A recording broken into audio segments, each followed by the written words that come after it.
Good evening and welcome back.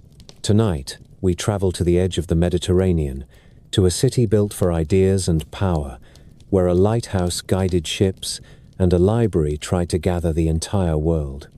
This is the story of the Library of Alexandria. We will meet the kings who founded it, the scholars who filled it, and the ambitions that made it more than a building. It was the heart of the motion, a community devoted to study, where thinkers mapped the skies, measured the earth, and organized knowledge itself.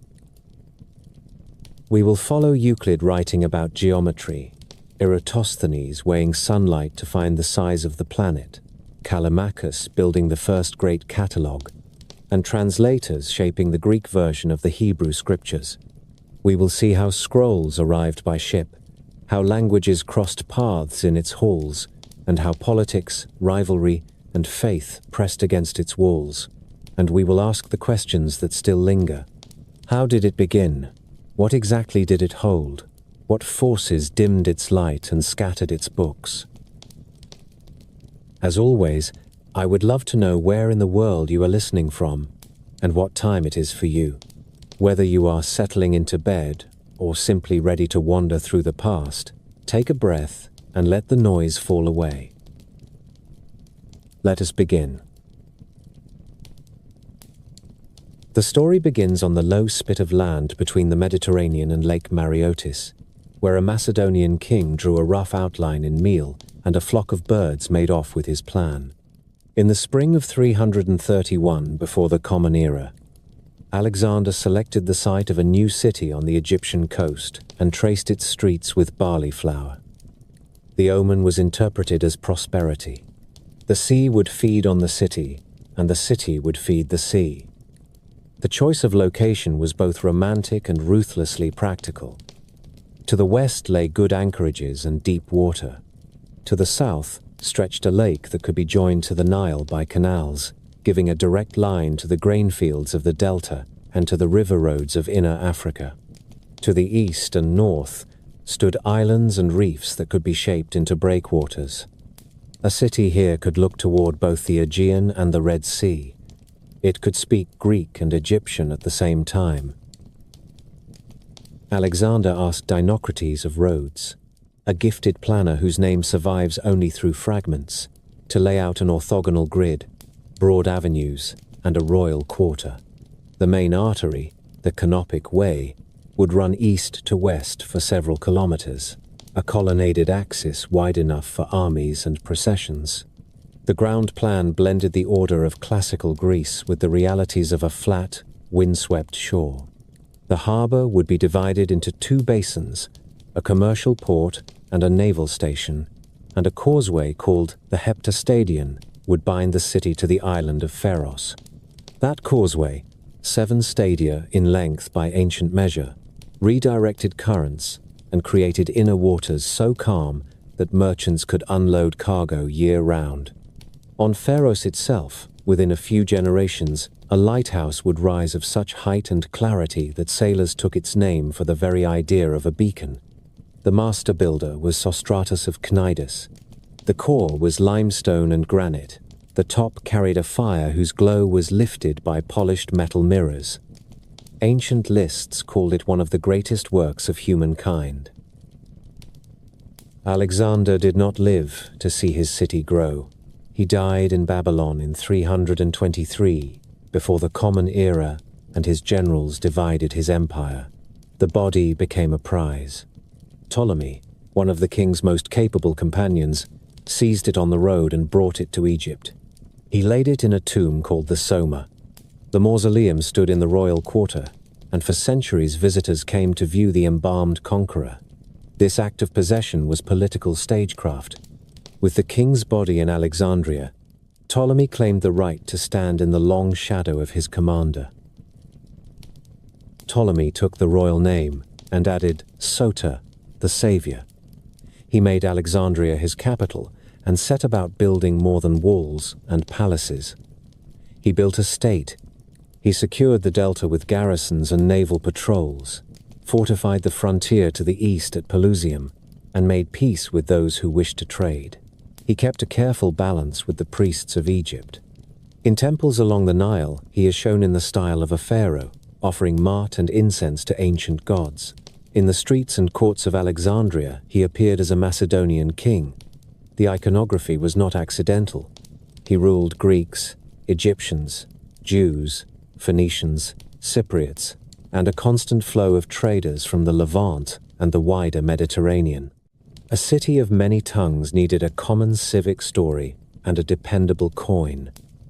He minted stable silver and gold, paid his soldiers, rewarded settlers, and kept the grain moving.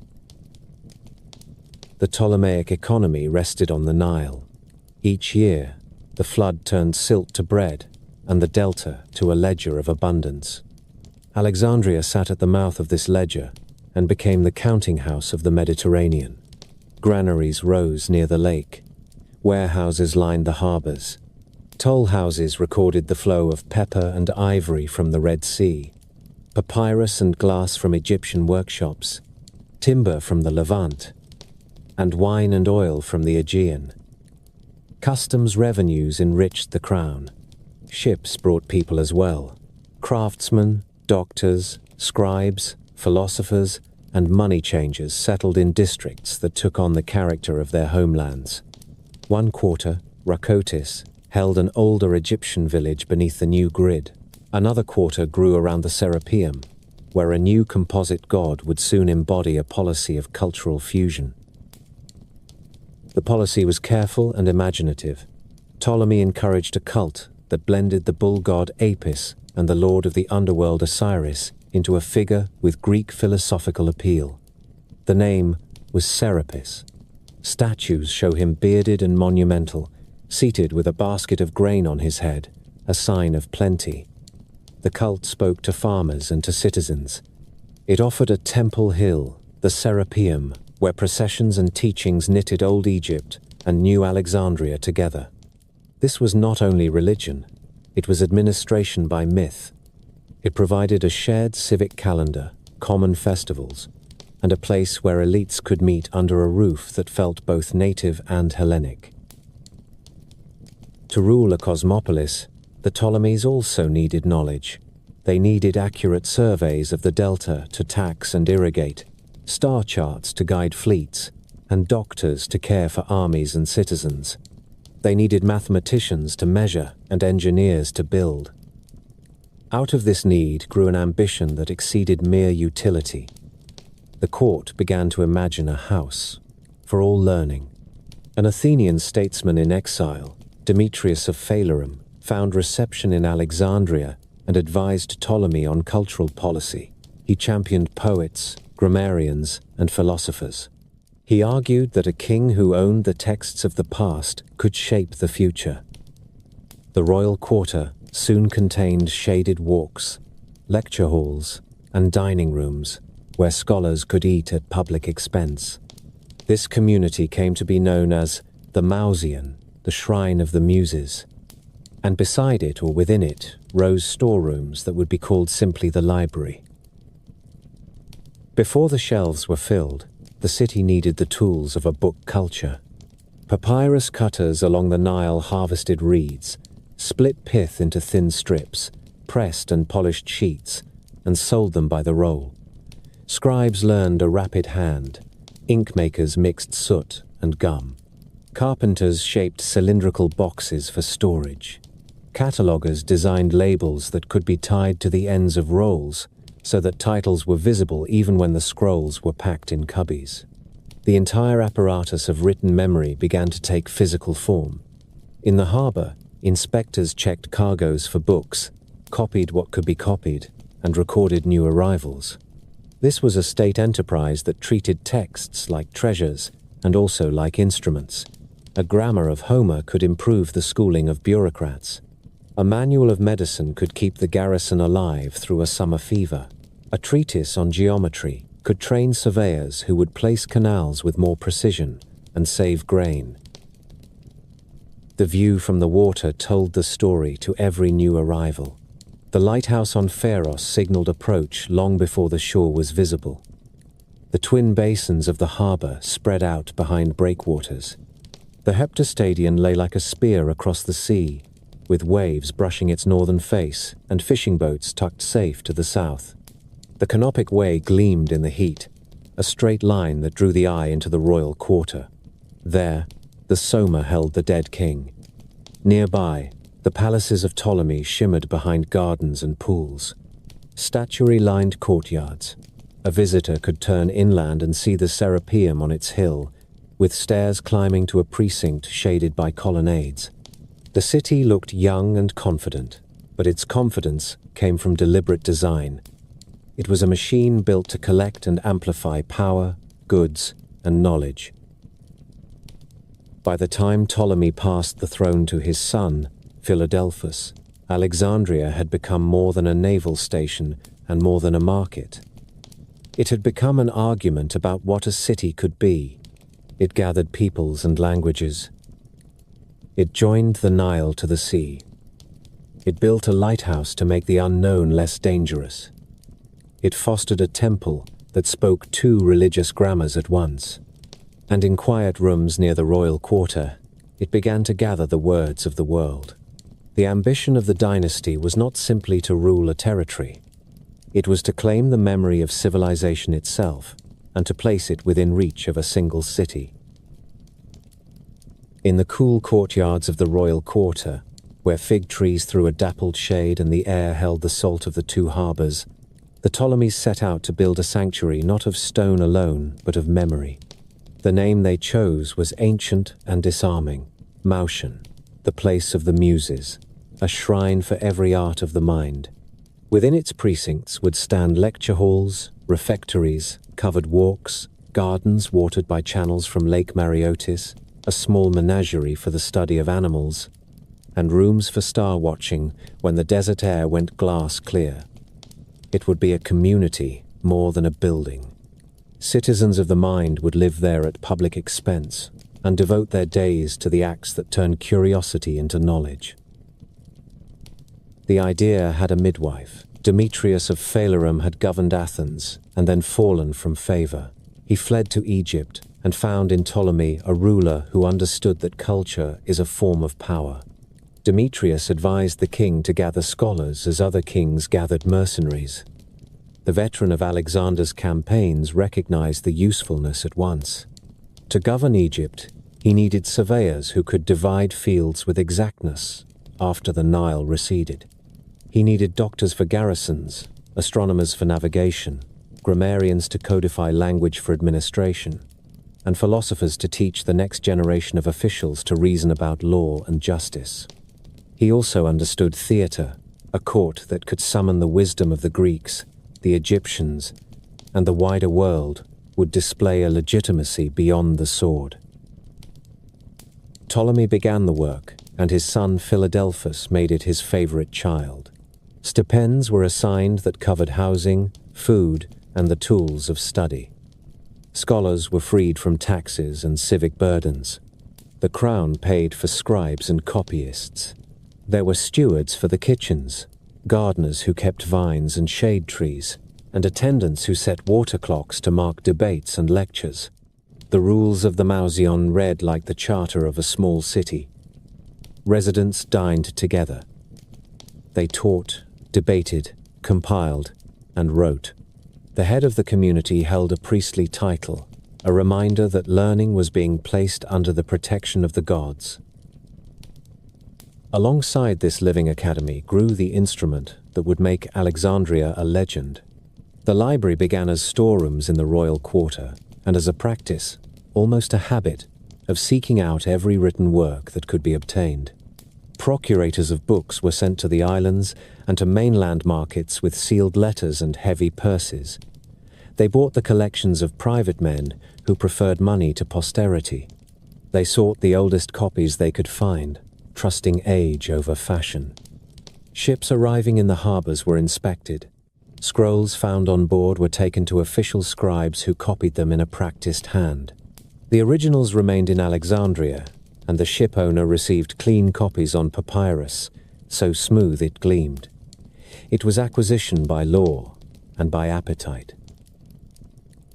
For the mechanism to work, a whole economy of writing had to be nourished.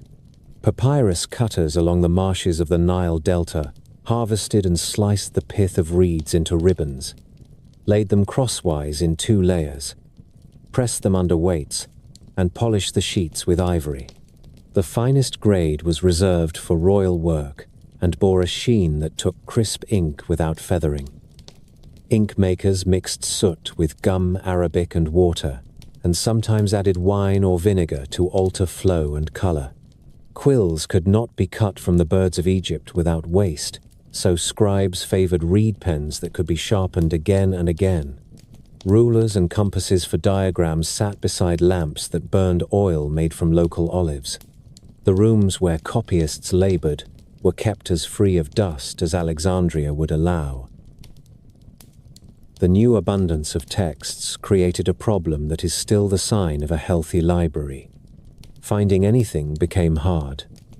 The answer at Alexandria was an invention in its own right. Callimachus of Cyrene began a project known as the Pinakes, meaning tables or tablets. It was a vast catalogue that organized the holdings by author, by literary form, and by subject. It recorded first lines, short biographies of authors, and comments on authenticity.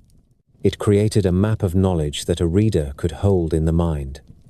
The Pinakes were themselves a kind of literature, a narrative of what human beings had written and what that writing meant. With them, a scholar seeking the lost plays of Aeschylus or the fragments of Heraclitus could be guided at speed through the maze. The librarians who presided over this enterprise became figures of state. Zenodotus of Ephesus is often named as the first to hold the office. He produced corrected texts of Homer from the many divergent copies in circulation, collating verses with a patience that would have defeated most men. He marked suspect lines and variants and gave future readers the first critical edition of the poems that shaped Greek education. Eratosthenes of Cyrene would later take the post and bring a mathematician's sense of order to geography and chronology. Aristophanes of Byzantium and Aristarchus of Samothrace refined textual criticism until the word Alexandrian came to mean a scholar who could tell an interpolation from an authentic verse at a glance. Under Philadelphus, the library took on great translation projects that fit both curiosity and politics. The most famous is the Greek translation of the Hebrew scriptures that came to be called the Septuagint. The story of 70 or more learned men translating in harmony is part legend and part instruction, but the result was decisive.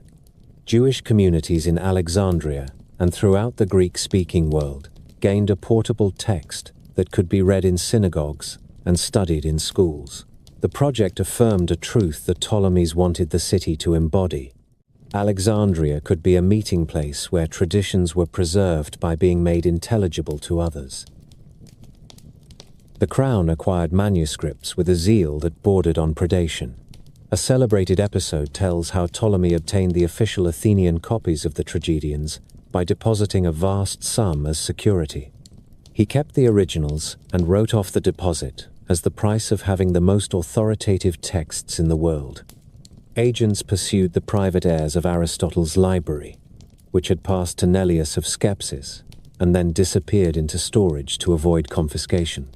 Booksellers learned to look south to Egypt when a noble family died and a study was to be sold. Rival cities noticed. Pergamum built a library of its own that could stand beside Alexandria, and stories later claimed that parchment rose to prominence there when papyrus supplies grew uncertain. Legends flourish where competition is real. Alexandria also created a second site for books beyond the royal quarter.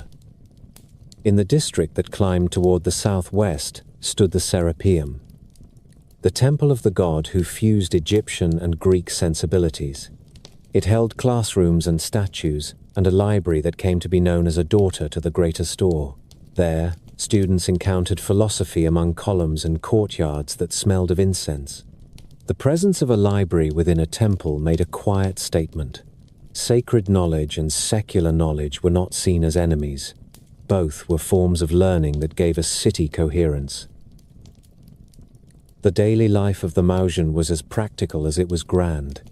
A new arrival might spend the first weeks mastering the hand used in the copy rooms and learning the conventions of citation that allowed readers to trace a claim to its source. Mornings brought lectures in grammar and logic. Afternoons belonged to research, or to the slow labor of copying and collation. Meals were taken at common tables, which mattered more than it seems.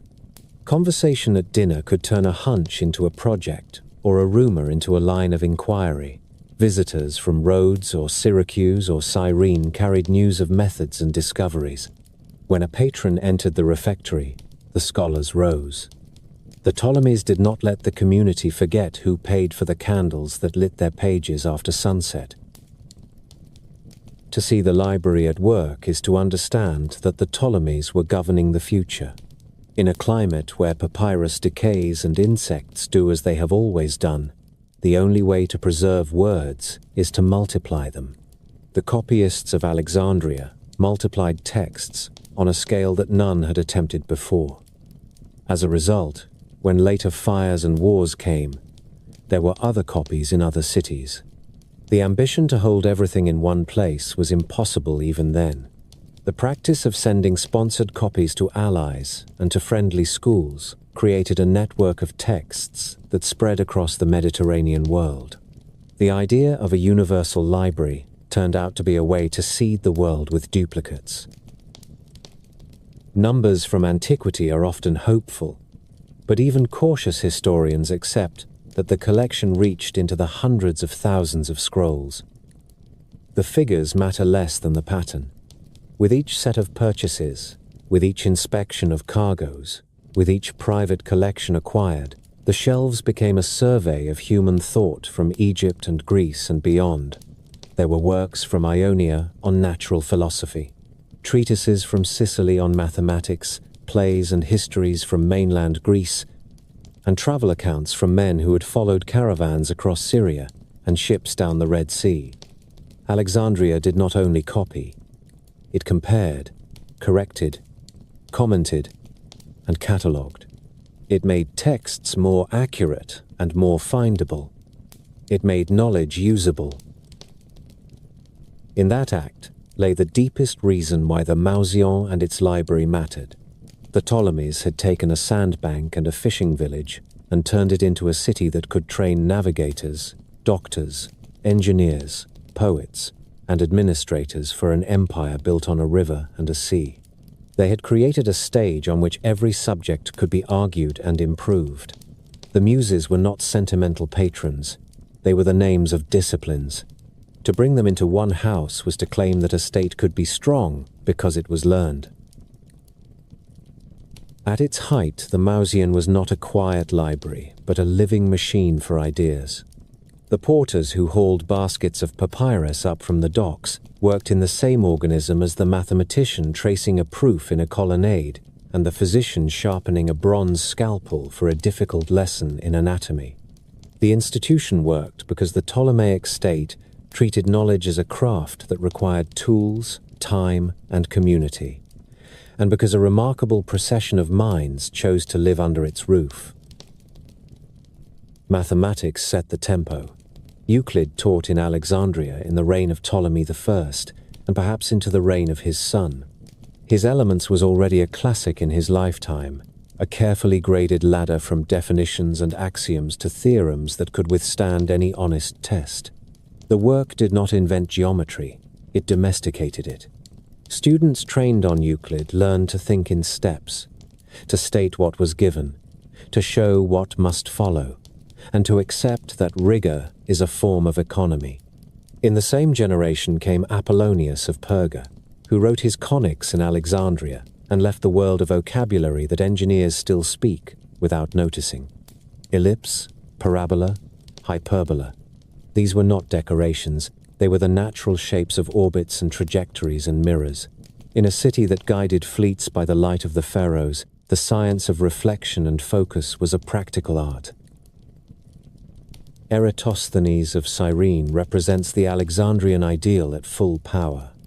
Librarian, geographer, chronologer, and poet, he calculated the size of the earth, with a method that is still taught for its clean audacity. He knew that at Syene, near today's Aswan, the midday sun at the summer solstice shone to the bottom of a deep well and cast no shadow on a vertical stick. At the same moment in Alexandria, a gnomon did throw a shadow. He measured the angle, a little more than 7 degrees, which is close to 1/50th of a circle. He multiplied the measured distance between the two cities by 50 and arrived at a circumference in the neighborhood of 250,000 stadia. The length of the stadium varied by place, but even conservative conversions put his answer within a few % of modern measurement. He also drew a world map with parallels and meridians as guiding lines, and produced a sieve method for identifying prime numbers that still bears his name. Astronomy reached through Alexandria, though not all of it was born there. Aristarchus of Samos argued that the Earth moves around the Sun and that the stars are very far away. The proposal did not carry the day in his century, but the fact that such a view could be developed and debated shows the intellectual weather of the city. Conon of Samos worked in Alexandria and exchanged problems with Archimedes of Syracuse.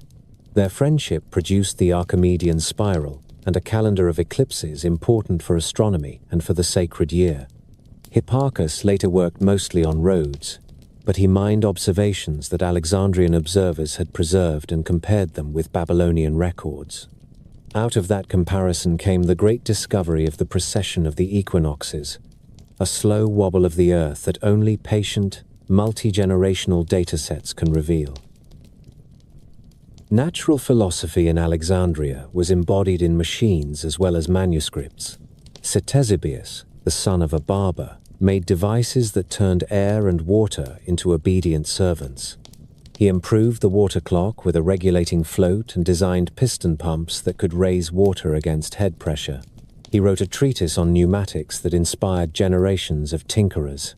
A century later, Hero of Alexandria gathered the mechanical arts into handbooks that described temple doors that opened by themselves when a fire was lit on an altar, theatrical automata driven by falling weights, and a steam-powered sphere that spun on its pivots. These were amusements and proofs of concept, but they also trained craftsmen to think in terms of valves, seals, siphons, and feedback. Medicine was bolder in Alexandria than in any Greek city that came before it. Herophilus of Chalcedon and Erasistratus of Chios dissected human cadavers. Some ancient sources claim they performed vivisection on condemned criminals, a claim modern scholars discuss with caution. But no one doubts that they opened bodies and described what they saw. Herophilus distinguished sensory nerves from motor nerves and traced many of them to the spinal cord. He named the duodenum, described the ventricles of the brain, and wrote on the pulse with a precision that allowed diagnosis by rhythm and strength. Erasistratus described the valves of the heart and argued that it worked as a pump rather than as a hearth of innate heat. He spoke of the brain as the seat of mind. The medical school that formed around their work combined anatomical observation with a sharp interest in dietetics and environment. In the delta where fevers rose with the flood, that was life-saving knowledge. Language itself became an Alexandrian craft. Zenodotus, Aristophanes of Byzantium, and Aristarchus of Samothrace confronted a library full of variant texts and taught the world how to edit. They developed a suite of critical signs. The obelos marked a suspect verse, the asterisk signaled a duplicate, the dipli drew attention to an important reading. They compared dozens of Homeric copies, removed lines believed to be later additions, and set the two poems in a form that would be copied for 2 millennia. They wrote learned introductions that gave the lives of poets, listed their works, and explained dialect and myth. Dionysius Thrax, a student in this tradition, wrote the first surviving manual of Greek grammar. It divided language into parts of speech and gave schoolmasters a tool that could be used from Spain to the Indus Valley, wherever Greek was studied. History and ethnography were not neglected. Manetho, an Egyptian priest writing in Greek, organized the long river of Egyptian kings into dynasties, and synchronized reigns with lunar and solar cycles. His lists, though not perfect, gave later historians a skeleton key to the temples. Timosthenes, an admiral and geographer, wrote on winds and sailing directions and produced a coastal guide that pilots could trust. The Mausian welcomed scholars who collected proverbs, catalogued the victors of the games, and compiled chronologies of theaters and festivals. The habit of list-making was not trivial. In a world without printing, a list was a navigational chart through an ocean of handwritten rolls. Literature flourished in the shadow of scholarship. Callimachus wrote epigrams that glittered with learning and argued that a long poem is not necessarily a great one. Theocritus shaped the pastoral genre with scenes that only a city could imagine. Apollonius of Rhodes wrote the Argonautica in a style that fused epic with learned reference and courtly expectation. These were poets who dined with librarians and argued with them. The interplay of creation and criticism gave the city a distinct voice. Even its quarrels became part of the legacy, as when Callimachus and Apollonius exchanged needling lines about what sort of poetry deserved a crown. Translation work at Alexandria widened the audience of entire civilizations. The Greek version of the Hebrew scriptures that came to be called the Septuagint was a landmark in the creation of a Mediterranean public. It allowed congregations throughout the Greek-speaking world to read sacred history in the language of commerce and philosophy. It gave Greek readers access to Hebrew poetry and law, and it supplied future Christian writers with a vocabulary that would shape theology and art. Other translation projects moved in different directions. Egyptian medical and ritual texts entered Greek compilations. Treatises on arithmetic and astronomy that had roots in Mesopotamia were edited, commented upon, and sent back into circulation with names of Alexandrian scholars on their covers. The administration that underwrote this work thought about more than prestige. The crown needed accurate calendars to time tax collection and cult, accurate star tables to steer convoys, and trained clerks who could keep accounts in an empire of grain. The Mausian returned that investment with a steady flow of applied knowledge. Surveyors trained in Euclidean method placed new canals and measured out fields after the flood. Shipwrights learned to loft hulls with curves that Ctesibius and Archimedes would have recognized. Physicians who had read Herophilus reduced the mortality of soldiers and dockworkers. The lighthouse was not the only instrument that kept the city alive. Famous visitors amplified the reputation of the place. Archimedes spent time in Alexandria and maintained a long correspondence with friends there. His treatise on floating bodies, his measurement of a circle, and his playful problems on cattle and combinatorics moved up and down the Nile and across the Aegean as packets of papyrus. Strabo came later and found the Mausians still a place for study, even as royal support began to thin. Travelers carried away the idea that a state could centralize curiosity and that such centralization could pay. The librarians and their colleagues also invented professional habits that endure. They cited sources, they dated events by multiple chronologies, and told readers how they reconciled them. They kept working bibliographies and revised them when better copies arrived. They recorded the first lines of rolls so that a text could be identified even if a title had been lost. They taught students to distrust smooth stories and to ask how a manuscript had reached the table. In other words, they made criticism into a civic virtue. It is easy to sentimentalize a great library. The Alexandrians themselves were not sentimental. They were practical and proud. They liked order, and they liked to argue. They believed that words could be improved, and that numbers could tell the truth about a world that many preferred to explain by myth alone. Their city gave them a stage on which to demonstrate that belief. What they built in those generations was more than a collection. It was a method, a set of expectations about evidence and proof that would continue to work even when buildings fell and scrolls turned back to dust. Morning in Alexandria began with the rattle of carts on the Canopic Way and the slow swing of the harbour cranes over basins that mirrored the pale Sunday. In the royal quarter, the marble stayed cool a little longer, shaded by porticos and fig trees and the tall plains that loved the damp air from Lake Mariotis.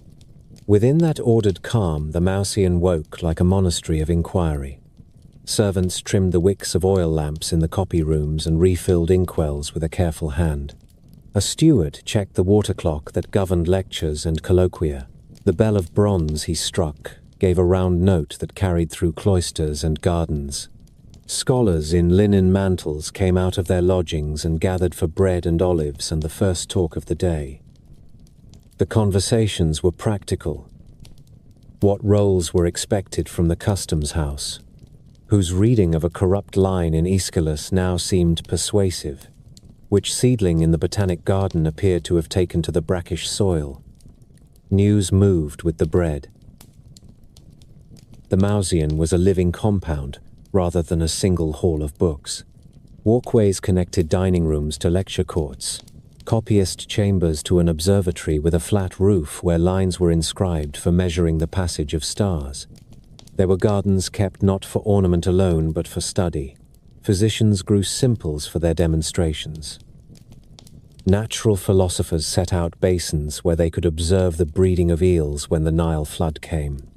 An enclosure held gazelles and ibises, and a few imported monkeys. A small menagerie that allowed comparison of bone and muscle between species. A path led uphill toward the Serapeum, where the daughter library kept a second hive of study, and the precinct offered lofty views over roofs and harbour. The work began with the arrival of texts. Royal policy made the librarians partners of the harbour officials. When a ship reached the quay, its cargo was inspected not only for copper ingots and amphorae of wine, but also for rolls that might be new to the city. The law was blunt and the practice elaborate. Any book on board was recorded by a clerk, taken to the copy rooms, and returned as a fair duplicate on clean papyrus. The original remained in Alexandria. Owners grumbled and then accepted the exchange when they saw the quality of the copy. The city paid for the labor from a royal fund that also covered stipends, repairs, and the upkeep of the catalogue. In this way, the Mausian turned the traffic of a world port into an engine for scholarship. Inside the copy rooms, the air smelled faintly of resin and lamp oil. Tables were set at a height that spared the back. The papyrus sheets were cut and joined edge to edge with paste to make long bands that would be rolled around wooden cores. Each sheet had a horizontal grain and a vertical grain where the pith strips crossed, and scribes preferred to write along the smoother direction. A trained reader spoke the text in a measured voice while 2 or 3 hands wrote together, each on his own roll. The lector paused at points where a word might be ambiguous and consulted another exemplar if one existed in the collection. Short marks above lines noted accents and breathings, the Alexandrian habit of helping the eye where the ear might mislead. At the end of a roll, the scribe wrote a subscription that gave the title, the author, and often the number of lines, a count that helped catch omissions in later copies. The roll was then dusted with a little chalk to keep the ink from smearing, tied with a linen cord, and fitted with a label that hung from the outer edge where a reader could see it in the pigeonhole of a shelf. Order was the second labor of every day. The Pinarches of Callimachus guided the shelving and the borrowing. Assistants trained to read the catalogue learned its structure as they might learn a city map. Poetry, drama, history, philosophy, mathematics, medicine, astronomy, geography, and the rest. Within each class, the catalogue listed authors, works, first lines for identification, and short lives that explained provenance and fame. A scholar who sought a particular book would present his request to the desk of the bibliophylax, the guardian of the rolls, who would send runners along the colonnades to fetch the items. If a scholar asked instead for a subject, the guardian consulted the Pinarches and made a selection from the shelves. often adding a commentary or a rival version so that comparison could begin at once. The system turned a maze into a street plan. Meals were taken at common tables, which were offices by other means. A physician might eat with a grammarian and an astronomer and find that conversation solved a nervous problem of his own. A doctor who needed a more precise description of a bone might learn the shape words from a man who edited Homer. An astronomer who wondered whether vapor rising from marshes could bend light at the horizon might ask a physician what fevers did to the eye. The head of the Mausion presided with the easy authority of a priest. He kept the peace in disputes and decided when a project had claim to resources from the treasury. The din of talk was constant but not rude. Respect was shown in habits rather than in silence. When a royal patron entered, the scholars stood. When a visiting savant from Rhodes or Antioch took lunch, a chair of honor was offered, and a student read a short encomium for the guest. Instruction filled the late morning. In the grammar court, a master took up a roll of Homer and showed how a poem could be read as if it were a living animal that must be dissected with care. He pointed to a line where an epithet differed between copies, explained the dialect of the form, and gave reasons for preferring one reading over another. In another court, a geometer used a rope and pegs to mark out a proof on sand, then redrew it on board with charcoal. A physician brought out a model of the human heart carved from wax and wood and explained the direction of flow, while a boy turned a small piston pump to mimic the pulse. A philosopher gathered a circle under an arbor and took his students through a dialogue of Plato, then asked whether the argument held when tested against the practice of courts in Alexandria. The sessions differed in method, but shared a belief that knowledge must be examined in public.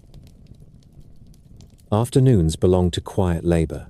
Scholars sat with rolls on stands and narrow knives at hand to lift a fiber and examine a layer. The scriptio continua of the writing required a trained eye and a memory for a language that rarely marked the boundaries of words. The editor made faint dots or small hooks where divisions made sense and left the rest to be argued in the margin. Where two exemplars disagreed, he recorded both readings and wrote a brief note to say which seemed more ancient and why. Aristarchus kept a set of signs for this work. A small obelos noted a line that smelled of a later hand. A dipple in the margin called a reader to attention. These marks were not ornaments. They were the beginnings of an ethics of citation that would endure in many alphabets.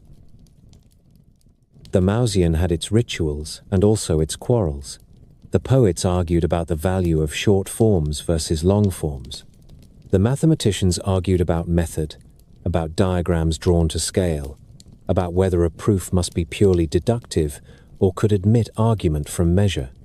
Physicians took sides between those who put their faith in anatomy and those who trusted humoral balance described by the ancients. The disputes were not personal when the rules of the community held. They could become violent in the city at large when politics intruded. Within the walls of the Mausion, the rules protected debate. The head of the community could suspend a stipend for a time if a scholar broke decorum. The king could, on rare occasions, banish a man whose words turned seditious. Most often, the gravity of shared work kept tempers in their courses. The Serapeum gave the life of study another form. Its steps rose high above the streets, and the precinct within had its own order.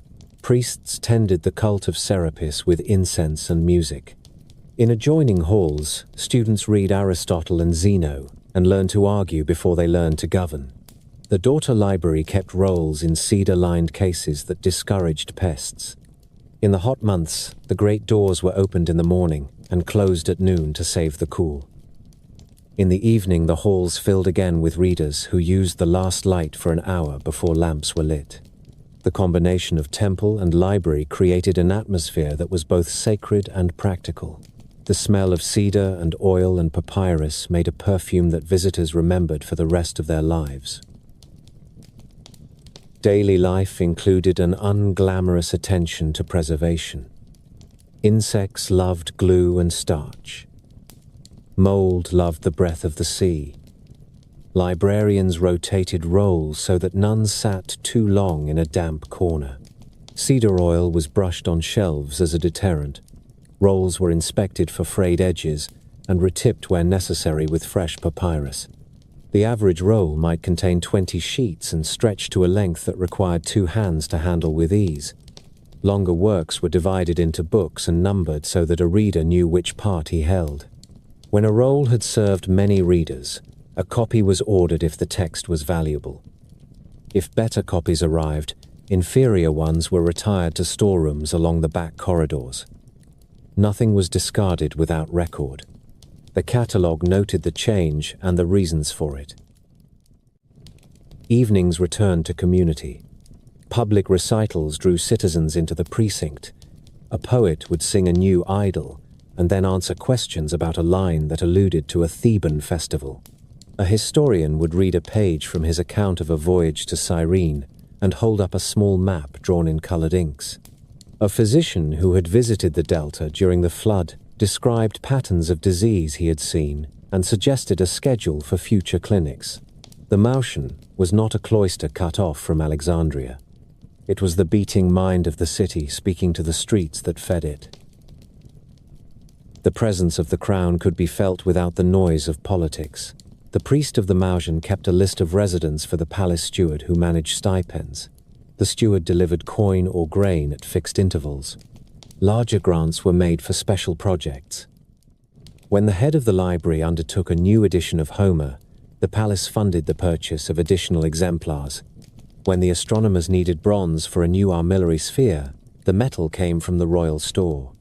When the physicians proposed an anatomical theatre built to keep cadavers cooled and screened, masons appeared with plans and a foreman. The Ptolemies were not democrats. They were patrons. They expected gratitude in forms they could display to visitors. They received dedications written in the front of books and demonstrations of machines that worked on command. The city beyond the walls influenced the curriculum. Alexandria was the counting house of the Mediterranean. The need for reliable measures and honest accounts shaped the way arithmetic was taught. It was taught with counters and boards and with problems taken from the docks and the market. A student learned to compute volumes of grain in a warehouse that had irregular walls. He learned to estimate losses in transit and to evaluate a claim by a ship owner who blamed a storm for slippage in cargo. He learned to check the minting of coin by weighing samples and measuring the consistency of alloy. The Mauseon turned mathematics into a civic instrument. Foreign voices gave the place a cosmopolitan tone that no single city could have supplied. Jewish scholars worked on translation in a room that smelled of papyrus and cedar and read their Greek aloud to be sure that poetry survived the crossing from one language to another. Egyptian priests passed through with scrolls that held rituals and calendars and hymns, texts that were copied for the collection with the care given to Greek drama. Merchants from Syria and sailors from Cyprus brought stories of distant harbors, lists of winds and currents, and the occasional travel account written by a literate captain who had the habit of keeping a journal. All of this material flowed into the hands of editors and cataloguers. The library became not only a storehouse of Greek letters, but a prism that refracted many traditions into a comprehensible whole. Within this rhythm of work and talk, there were moments of theatre. A new acquisition might cause a crowd in the refectory. The royal procurator had purchased the private rolls of a celebrated philosopher, and they arrived tied in bundles with wax seals. The head librarian broke a seal and read the first lines. There was a hush, and then a buzz of comment as names and titles were recognized. The copyists were told to clear tables. The catalogers brought out their tablets. The day's plan was altered by the arrival of a treasure, and the community shifted to receive it as a school of fish turns when a shadow moves across the sea. There were also quiet scenes that reveal the character of the place. A young scholar returned a roll of Thucydides and apologized for a smear he had made when his lamp guttered. The guardian waved the apology away and showed him how to place a small glass bowl behind the wick to catch soot and reduce smoke. A physician revising a treatise thanked a grammarian for finding a better word for a swelling that rises behind the knee. The grammarian asked the physician to explain the difference between a tendon and a ligament and took notes for a lexicon he intended to write. Small courtesies passed back and forth and accumulated into an atmosphere of mutual help. The calendar of the Mausian followed both gods and seasons. Festivals brought pauses in work and gave the community occasions to present itself to the city. On the day devoted to the Muses, there were processions with garlands, recitations of hymns, and a public display of devices from the mechanical rooms. Children were allowed to tug on cords that opened temple doors with hidden counterweights. Sailors laughed at a small figure that turned, lifted a cup, and poured wine when heat from a lamp moved air through a chamber. In the hot months, work began early and ended early. In the cool months, the evenings were long, and the reading rooms glowed with light until late. The Mausian educated more than scholars. Boys who would become clerks in the treasury learned to read accounts with rigor and to write a hand that would be legible 50 years later. Surveyors learned to measure and to make plans that other men could follow. Shipwrights learned to read tables of curvature and to translate a set of numbers into a hull that would hold the sea. Physicians trained apprentices by naming bones on models and by teaching them to listen to a pulse and to count beats against the drip of a water clock.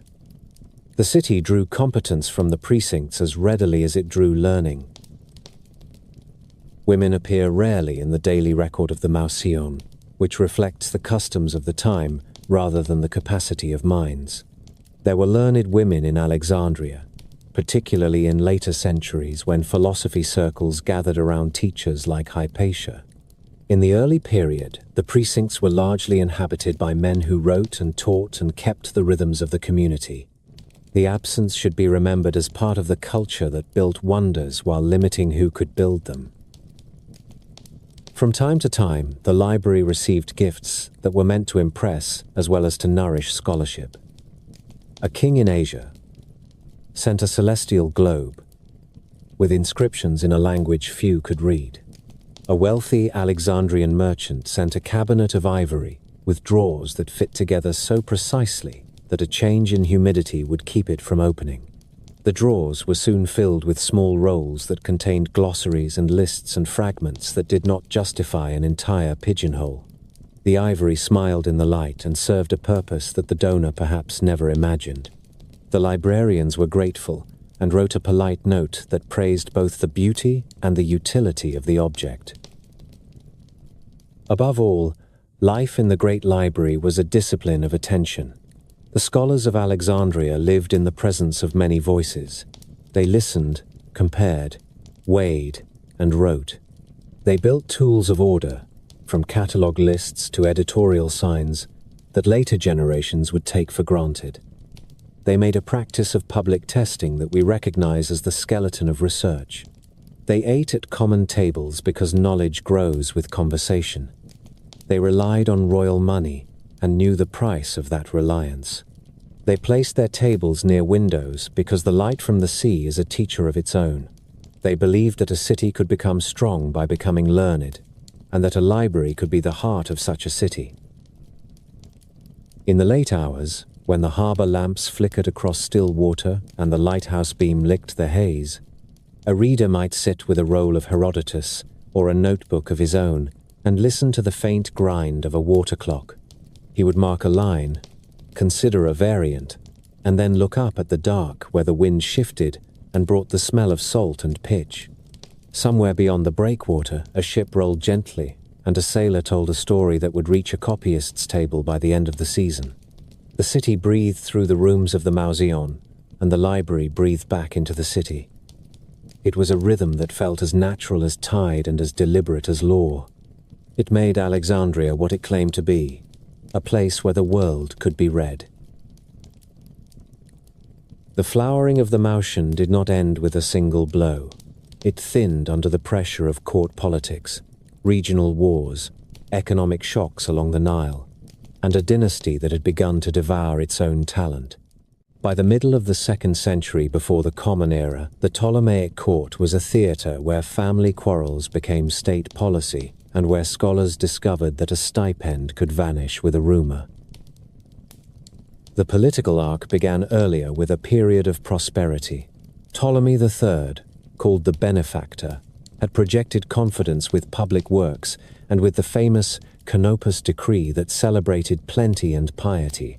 His successors inherited a city that still glittered and a countryside that continued to feed the Mediterranean. Yet royal authority was already fraying. The long reign of Ptolemy VI, called Philometor, was marked by civil war with his brother Ptolemy VIII, called Physcon by satirists for his heavy body and heavier hand. The brothers alternated power in Alexandria and in the older capital at Memphis.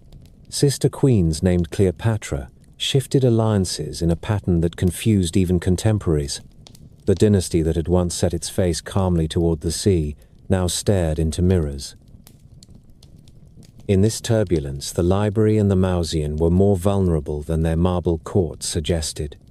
Scholars relied on royal favor, and the man who controlled the priestly office that supervised the Mausean could make or unmake a career. When Ptolemy VIII secured Alexandria after years of rivalry, he moved quickly against those he feared. He blamed the city elite, and especially its intellectual class, for siding with his rivals. Ancient writers describe a purge that cut through the lecture halls. The head librarian Aristarchus of Samothrace, the most exacting critic of Homer that the ancient world produced, resigned and fled. He died soon after in exile on Cyprus. Other scholars took ship for Rhodes, for Pergamum, for Antioch, and for the islands where small courts still paid for learning because prestige mattered. The Exodus changed the map of Mediterranean scholarship. Students who had come to Alexandria to learn the craft of editing and commentary found the doors shut. They followed their masters to safer harbors. Dionysius Thrax wrote the first systematic grammar that survives, a short book that shaped language teaching for 2 millennia. He taught in Rhodes rather than on the Canopic Way. Pergamum strengthened its own circle of poets and librarians and set its own standards for cataloguing and conservation. The library there already had a claim to excellence, and the departure from Alexandria made that claim stronger. Even the story that Pergamum favored parchment when papyrus grew scarce reads like a parable of this moment, a reminder that technologies and methods move with people when courts behave like weather. Alexandria paid a price beyond reputation. The purge delivered what the court needed in the short term, which was quiet, but it removed the questioning minds that had made the city famous for rigor. The character of scholarship inside the Mausean shifted. The great age of discovery became an age of commentary. The word Alexandrian, once a proud name for exact work, began to gather a second meaning. It came to describe a way of reading that cut and classified but did not risk bold, new syntheses. Some of this judgment is unfair. Commentaries preserve knowledge. They also create the tools that later generations use to understand the past. Yet the perception of a cooling center was real enough that travelers noticed it and wrote it down. Court politics continued to spill into the streets. Ptolemy VIII married his sister Cleopatra II and then married her daughter Cleopatra III. Faction followed faction. Riots broke out in the city. Ancient reports speak of killings ordered at a banquet and of reprisals that filled the harbor with mourning. In the countryside, the 2nd century saw a string of uprisings in Upper Egypt, where a rival king at Thebes claimed authority and minted coin. Tax revenues wobbled. When the Nile floods failed or simply disappointed, the city felt the hunger in the price of bread. A state that must choose between paying soldiers and paying scholars will pick soldiers. Stipends were not always cut on paper. They were simply paid late, or paid in grain of poor quality, or paid not at all. Amid this, royal decrees tried to stitch society back together. The great amnesty decree of 118 before the Common Era offered pardons to many who had taken the wrong side in the years of civil conflict and tried to regularize property titles and tax obligations. Priests, soldiers, and householders were named, and categories carefully defined. The aim was to restore the predictability that had once made Ptolemaic rule feel like a bargain. A calmer city might welcome back its scholars. A normal harvest might refill the treasuries that fed the Mausian. External pressure compounded internal strain. The Seleucid king Antiochus IV had invaded Egypt earlier and had been forced to withdraw when a Roman envoy drew a circle in the sand at Eleusis and demanded a decision before the king stepped out of it. The story is famous because it captures a turning point. Rome had appeared as a polite solicitor in earlier decades. By the mid-2nd century, it spoke with the voice of a power that expected obedience. Alexandria could not ignore the new geometry of the Mediterranean. Roman patrons and Roman creditors began to appear in the city with requests that were really orders. The court learned that a letter from the Senate could carry more weight than a promise from a temple. The Mausians still had moments of brilliance even in this season of contraction. Didymus, the scholar later nicknamed Bronze Guts for his endless productivity, belonged to the next century, but already the habit of exhaustive annotation had taken root. The physicians continued to teach. The mathematicians continued to refine proofs. The astronomers continued to compare observations across generations to save phenomena that might otherwise vanish into myth. But the pride of place that had once drawn the brightest minds without effort was gone. Recommendations that once sent a young scholar south with certainty now carried a caution. "Go if you can," said the letters, "but keep your papers in a waterproof chest." The spaces of learning within the city adapted. The Serapeum, already a daughter library and a school within a temple, became more conspicuous as a place where philosophy and mathematics could be pursued with a degree of insulation from the palace. Its priests were skilled at managing relationships with the court and with the foreign communities that made Alexandria cosmopolitan. Students who found the royal quarter too tense could climb the hill and read under cedar beams that smelled of oil and incense. The cohabitation of cult and study seemed to shelter thought from the gusts of the harbor. In this period, the administration of the library itself revealed the tone of the age. The post of head librarian, once the capstone of a life in scholarship, could be given to a courtier with little learning but much loyalty. A name in a list that ought to have belonged to a philologist sometimes belonged to a palace official. The change was not constant, and now and then a true scholar held the keys and guided the catalogue. Yet the pattern was clear enough to those who watched appointments. The city that had invented professional standards for textual work now compromised those standards in its own institutions. Students learned a second lesson that is as old as cities. Excellence needs not only talent and training, it needs protection from fashion and from fear. The decline of royal patronage also affected the fragile ecology of preservation. Copying slows when stipends shrink. Inspection of shelves becomes less frequent when stewards leave to take better paid work in a counting house. Cedar oil is expensive when olive harvests are poor, and insects cannot read budgets. The librarians did what they had always done. They triaged. They commissioned fresh copies of authors that everybody agreed must be saved, and they allowed lesser works to wait another year. The Pinaques continued to give order, but the lived map of the collection grew spotty as some cupboards filled while others emptied. The wider city mirrored the library. Great houses in the Greek quarter still held dinner parties where poets read a new idyll, and where an inventor turned a crank to make a small bird sing. Workshops on the edge of Rakotis still mended nets and hammered copper into bowls. At the harbour, the Heptastadion still carried carts and foot traffic across its long spine. But there was an undertone of calculation in the way merchants watched the sea, and in the way schoolmasters counted students. The question that was not spoken could be read in faces. How long will the money last? The answer depended on the Nile, on Roman patience, on the temper of a king, and on the willingness of citizens to keep faith with a civic project that had made Alexandria admired from Sicily to Syria. Exile did not only scatter people, it scattered habits that had been invented in the library halls. The editorial signs that marked variant lines traveled with the men who used them. The practice of writing short lives of authors at the head of a book became common outside Egypt. The catalogue as a genre of literature took root in other cities. The method survived better than the building. It is an irony with a lesson. The greatest legacy of a library may be the way it teaches readers to handle texts, not the number of shelves still standing. There is a last strand to this chapter that speaks to the character of the city even in adversity. Visitors continued to arrive. A young man from Athens brought a roll of Menander that he claimed had never been copied.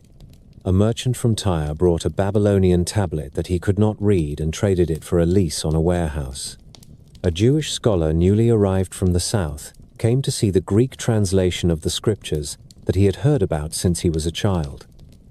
The library received them all. It recorded provenance where it could and set the items where they belonged. Even with thin resources, the institution kept faith with the idea that had made it famous. The world comes to a great city, and a great city keeps the world. In the years after the purge, the Mausoleum was still a school and a refuge and a symbol. It was no longer the unquestioned center of the Republic of Letters. That republic now had more capitals and more post roads. The men who had argued in the courtyards of the royal quarter now wrote from islands and hill towns and along the river Halys. They carried Alexandria with them in their hands and in their heads. They taught students to weigh a line, to compare copies, to count, to observe, to doubt, and to love clarity. In this sense, the exile that began in fear ended in influence. The disaster that posterity remembers as the first great wound to the library did not begin in a reading room. It began in the harbor. In the autumn of 48, before the Common Era, Julius Caesar entered Alexandria with a handful of legions, drawn into the quarrel between Cleopatra and her brother Ptolemy XIII. Egypt was a client kingdom, and the debts of the Ptolemies to Rome were real. Caesar intended to arbitrate and to be paid. What he found was a court already in motion. The boy king's advisors, notably the eunuch Pothinus and the general Achilles, had cultivated the city garrison and the populace. Cleopatra, forced from the royal quarter, waited outside the walls for a chance to return. The famous meeting of Caesar and Cleopatra belongs to theatre as much as to history. The story of a queen smuggled into the palace rolled in a carpet has become a symbol for audacity and charm. What matters for the fate of the library is not the rug, but the siege that followed. Achilles marched on the royal quarter, with a force that outnumbered Caesar's men many times over. The Roman took the only ground that could not be turned against him. He secured the palace district and the harbor basins, and he placed a garrison on Pharos at the lighthouse to control the entrance to the eastern port. The geometry of Alexandria, so carefully planned by Dinocrates under Alexander, became a battlefield map. Caesar's immediate problem was the Egyptian fleet at anchor and the shipyards that could produce more. With the city pressing from the landward side and the sea behind him, he chose a ruthless defense.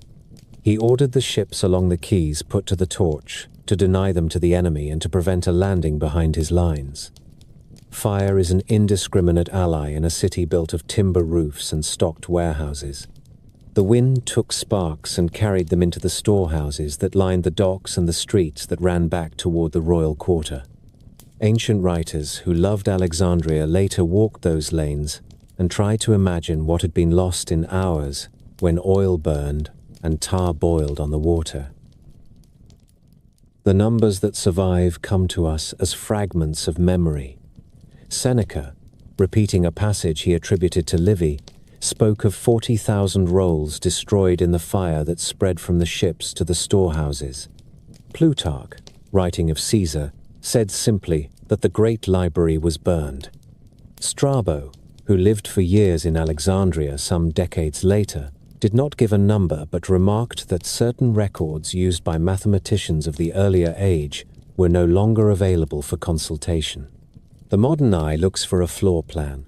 It asks whether the main halls of the Mausoleum were directly touched by flame, or whether it was outlying depots and customs warehouses filled with duplicate copies and captured cargo that were consumed.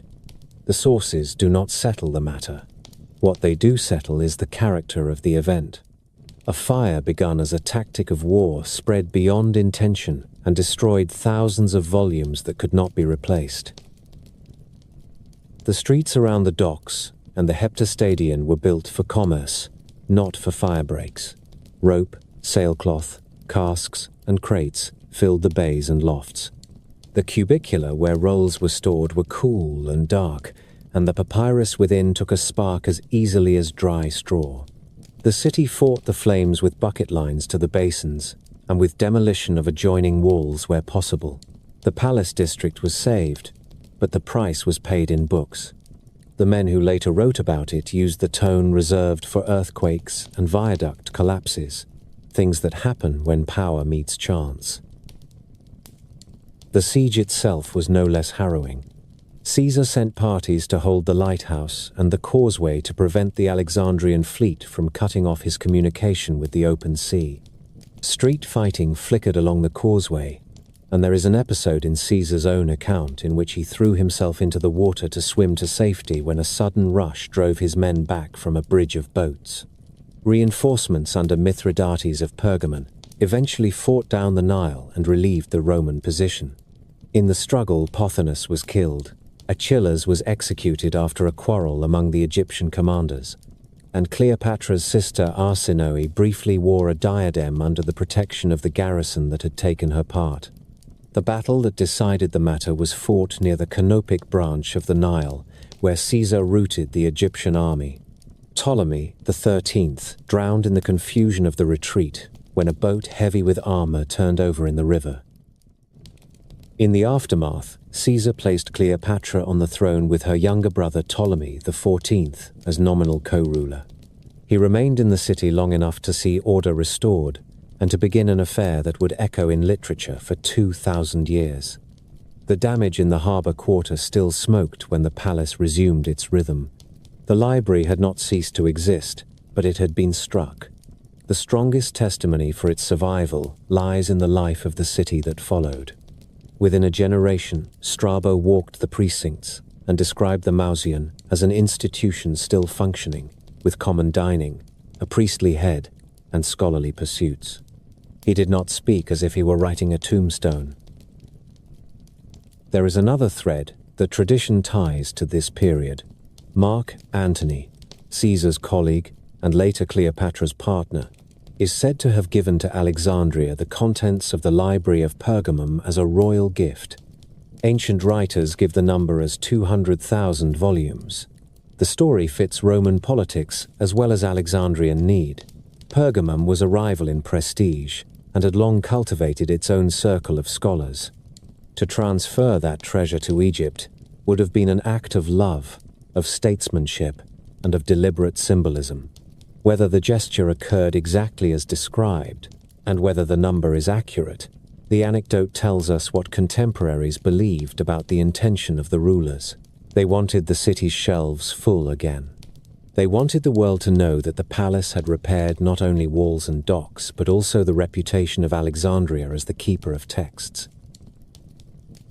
Evidence for active scholarship during and after this recovery is firm. Didymus, the prodigy of annotation whom later generations nicknamed Bronze Guts, produced thousands of works in the last decades of the 1st century before the Common Era and the first years of the next. One cannot write commentaries at that scale without a supply of books and a community of disputation. The grammarians continued to teach. The physicians continued their rounds in lecture courts. The astronomers and geographers still found reference works to consult and records to compare. The Serapeum, the temple school that had long housed the daughter library, gained in importance as a locus of study at a remove from the palace. The intellectual economy of Alexandria recovered because it adjusted its center of gravity. The palace adapted as well. Cleopatra understood that learning was one of the currencies with which a queen could trade in a world ruled by legions. She patronized scholars and hosted banquets where poetry and mechanical entertainments showed visitors a city still worthy of its legends. The royal household paid for new copies of classics when older exemplars had perished. It granted privileges to scholars who could rebuild catalogues and train students. Cleopatra's court included men who wrote of plants, of perfumes, of cosmetics, of poisons, and of the properties of rare stones, a reminder that research in Alexandria had always mixed curiosity with utility. The economy of the city depended on merchants and ship owners, and their needs for accurate measures and reliable recipes linked laboratories to the market stalls. The memory of the fire never left the city. In the generations that followed, debates about the scale of the loss and the integrity of the collection colored every mention of the library. Scholars grieved in a way that is hard to replicate in an age of printing. A unique role is a single heartbeat. Once gone, it cannot be recovered except by chance. The librarians of the early Roman period worked under the knowledge that a shelf once emptied might never be filled again. That awareness sharpened their priorities. They invested effort in authors that defined courses of study. They trained a next generation in the habits of collation and citation that would travel beyond Egypt. They also continued to lend the city's prestige to translation projects and to the steady improvement of texts that were already widely read. The Roman presence in Alexandria increased as the century turned. After the deaths of Caesar and then of Antony and Cleopatra, Egypt became a province. The emperors understood the political value of the city and the economic value of its grain. They kept the lighthouse in repair, maintained the Heptastadion as a causeway and aqueduct, and ensured that the harbors remained deep and safe. They also took an interest in the cultural institutions that had long given Alexandria its identity. Claudius sponsored works and editions. Learned Romans held honorary places in the Mauseon, a sign that the institution had lived on, though its character began to change from a royal academy of resident scholars to a more diffuse community of literate officials and teachers. From the standpoint of the library's story, the age of Caesar and Cleopatra thus stands as both crisis and proof. The fire was real, and the losses were grievous. The resilience was just as real. The city did not let the catastrophe harden into an ending. It treated it as a call to rebuild, using royal patronage, the energy of its scholars, and the magnetism that drew traders and visitors to a city poised between river and sea. The idea of a universal library returned to the rooms where copyists sharpened reeds, and to the courtyards where students argued about a dipple in the margin of Homer. Alexandria had been wounded, but it remembered what it was. When Octavian became Augustus and Egypt became a Roman province, Alexandria awoke to a new arithmetic of power.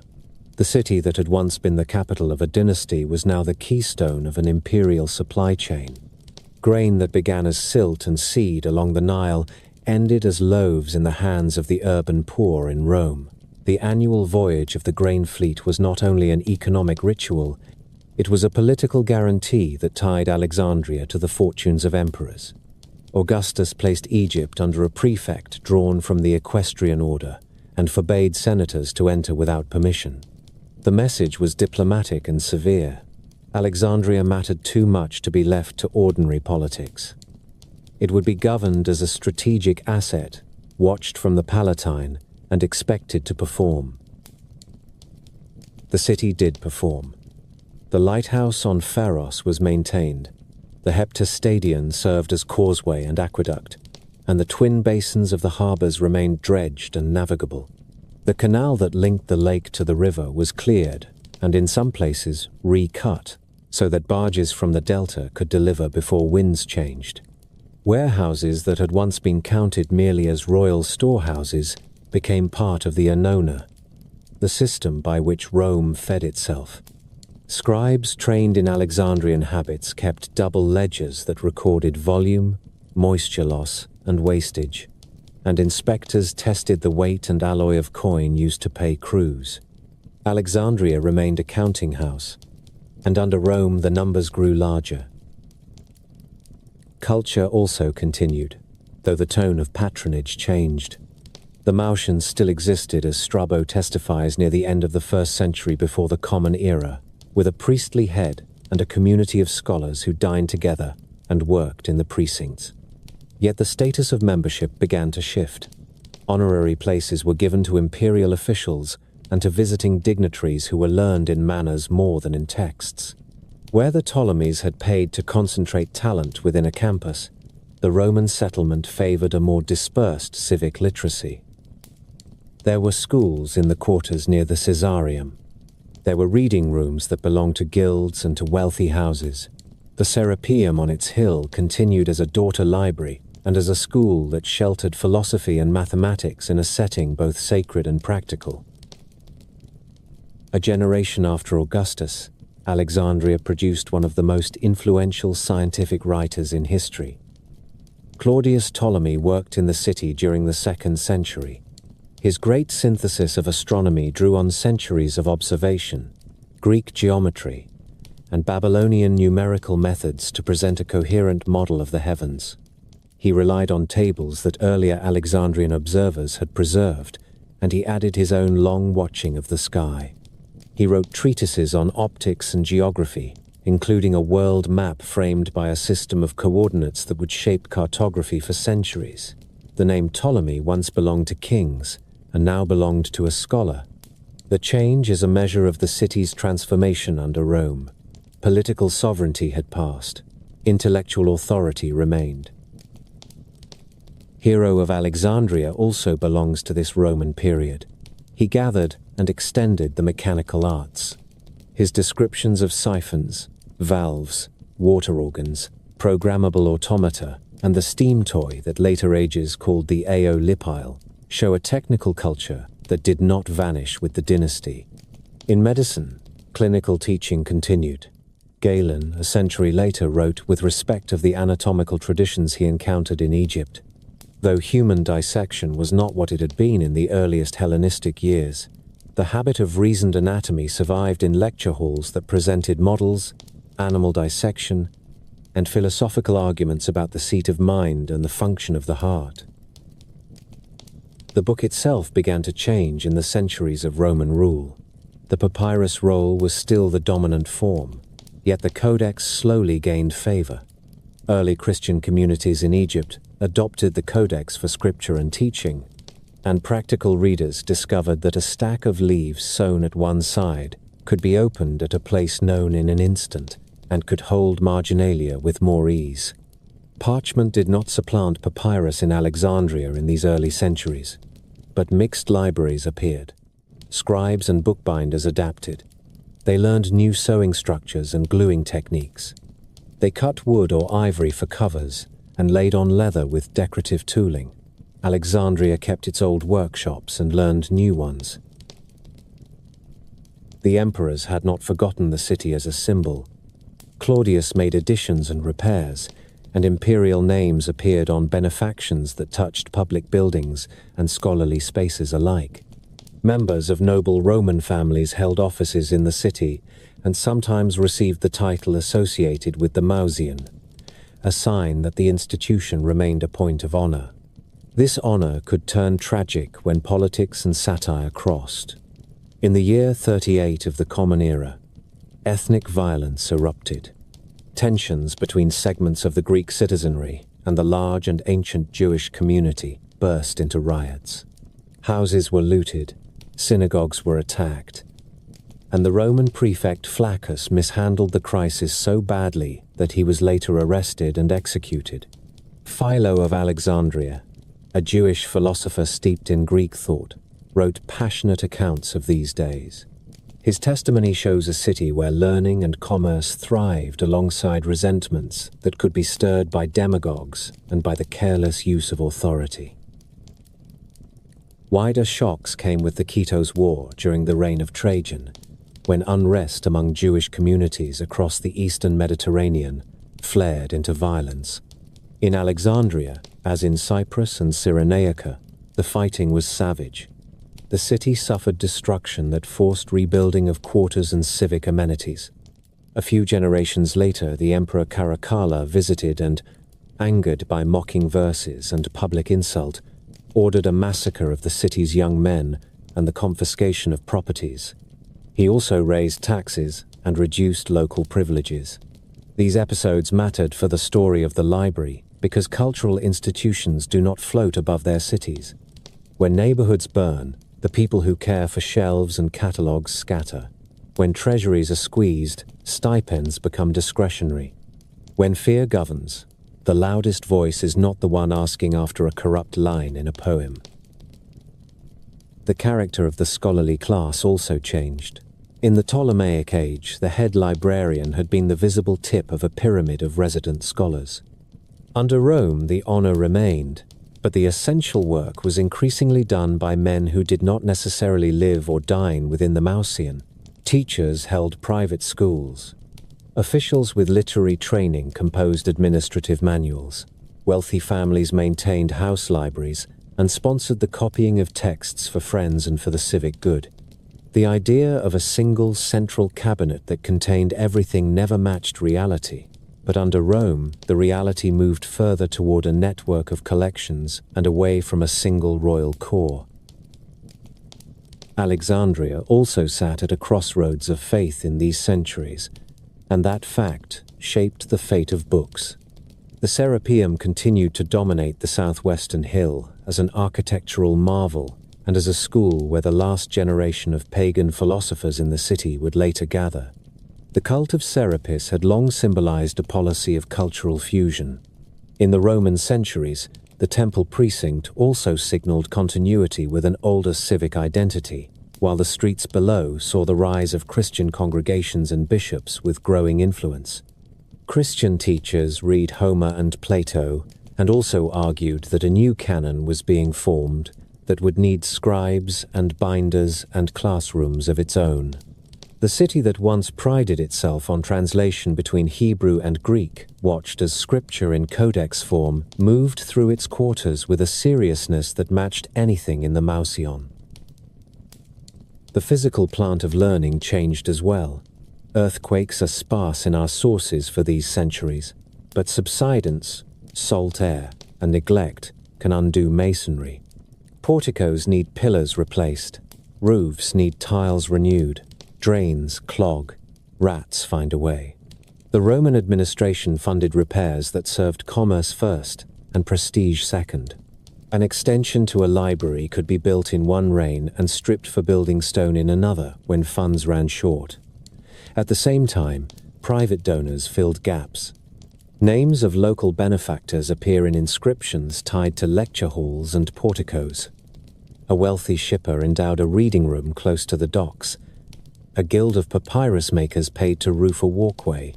The civic religion of benefaction helped keep spaces usable. Catalogues continued to be copied and revised, yet the famous Pinaques of Callimachus were already a memory rather than a living instrument. New lists arose for particular collections in the Caesareum or the Claudianum. The daughter library at the Serapeum maintained its own order.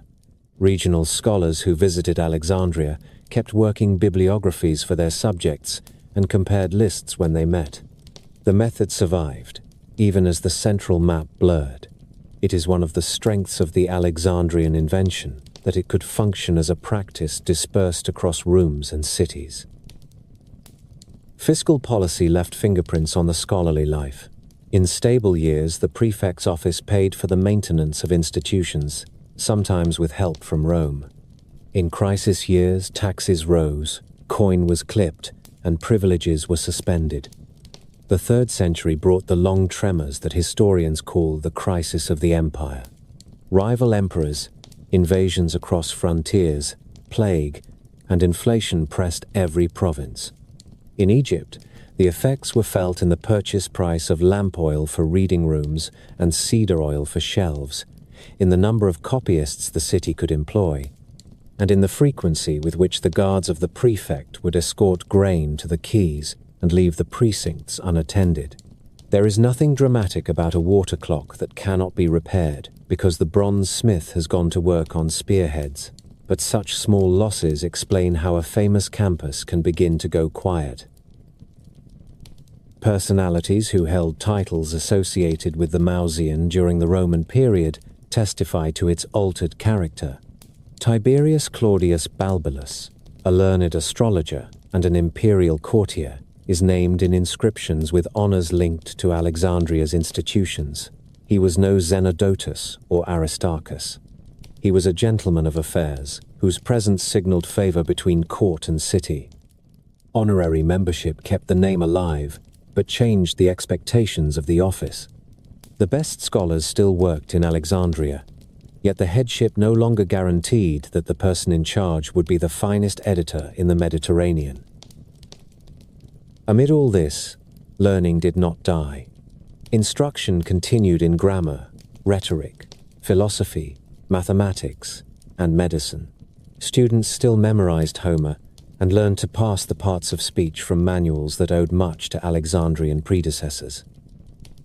Astronomers continued to take observations. Geographers copied routes and sailing directions.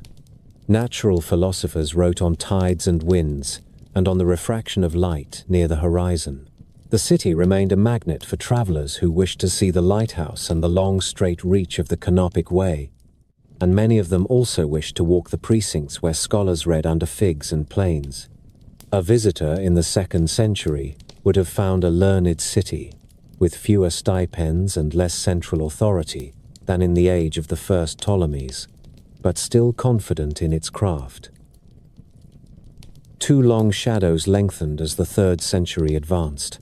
One was military. The empire's borders shuddered, and the attention of emperors turned repeatedly to legions and rebellions. The other was religious. Christian communities grew in number and influence. Their bishops spoke with increasing confidence, and the implicit contract that had long balanced temple, court, and school began to fray. These shadows would meet in the next act, when battles fought for imperial power and struggles fought to define the religious soul of the city brought fire into quarters that had once seemed immortal. The Roman centuries thus laid out the path to the final crisis. They proved that Alexandria could adapt to a new political order, sustain a tradition of scholarship without a royal court, and continue to add to the sciences and letters. They also exposed the fragility of institutions that rely on steady money, civic peace, and educated pride. The Mausion grew more honorary. The library grew more distributed. The Serapeum grew more central as a place of teaching. The city continued to read, to argue, and to write, but the scaffolding that had held everything together creaked in the wind. The end did not fall in a single night. It arrived in waves that crossed generations, each one eating at the edges of a civic memory until only fragments remained. The first great shock came with the Palmyrene War. In the year we now call 270, the Emperor Aurelian drove against Queen Zenobia, whose armies had taken Egypt and with it the grain lifeline of Rome. The fight for Alexandria was brutal.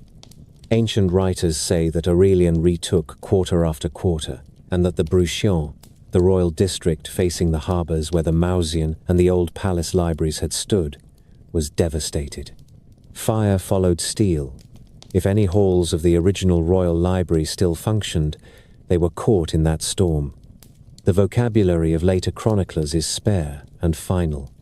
The quarter was laid waste. A generation later, Alexandria met another hammer. In 297, during the revolt of Lucius Domitius Domitianus, Diocletian besieged the city. He built causeways and towers, cut the canals, and forced surrender after months of hunger. The emperor entered in triumph and ordered punishments that the sources call severe. Stone was pulled from public walls to repair forts. The city endured the cost paid by many who lose a civil war. These campaigns rarely list libraries among their victims, yet the pattern is clear. When the quarter that housed the royal collections is repeatedly burned and pulled down, cupboards of papyrus do not survive. Scholarship did not die with those walls. It shifted its center to the southwest hill where the Serapeum stood. The Temple of Serapis had been a symbol of the city since Ptolemy I blended Greek and Egyptian sensibilities into a single cult. The precinct had classrooms, porticos, and a daughter library that had long served as a second hive of study. In the later 3rd and 4th centuries, it became the leading home of secular teaching in Alexandria. Philosophers of the Neoplatonic line lectured there. Mathematicians trained pupils with models and diagrams. The precinct held a reputation for calm that stood in contrast to the troubles of the lower city. It could not stand apart from the new religious climate that grew under the emperors who favored Christianity. By the reign of Theodosius I, Christian bishops in Alexandria spoke with great authority, and imperial edicts ordered the closing of pagan temples. In 391, the Patriarch Theophilus led a movement to clear the city of its old cults. The Serapeum became the stage on which the change of age was acted. Crowds entered the precinct, toppled the great statue of the god, and brought down roofs and walls with ropes and levers. Eyewitnesses tell the same story in different voices. They describe the smashing of statues, the looting of treasure, and the leveling of a sanctuary that had been the pride of the city. If the daughter library still held rolls in its cedar cupboards, they had no patron left who could defend them. The precinct was cleared to its foundations. The hill no longer smelled of incense and oil. It smelled of dust. The next years fixed the direction of Alexandria. Christian schools grew in the lower city. Bishops adjudicated disputes and sponsored charities. The language of scholarship took on the color of theology. Yet there were still teachers who carried forward the exact habits of the old tradition. The most famous among them was Hypatia, a mathematician and philosopher who taught in the early 5th century. Her father, Theon, edited mathematical texts and commented on Ptolemy. She lectured on geometry, astronomy, and philosophy to young men of standing, pagan and Christian alike. Her murder in 415 by a mob that claimed to act in the name of piety shocked the empire. It also served as an epilogue for the public life of classical learning in Alexandria. The event was political, born of city factions and the struggle between a bishop and a prefect, but its echo in memory attached to the story of the books. People said that a way of thinking had been slain in the street with her. The centuries that followed carried new rulers and new stories. Arab armies entered Egypt in the 7th century and made Fustat their capital. A legend later claimed that the conquerors found an ancient library and fueled bathhouse furnaces with its rolls for months.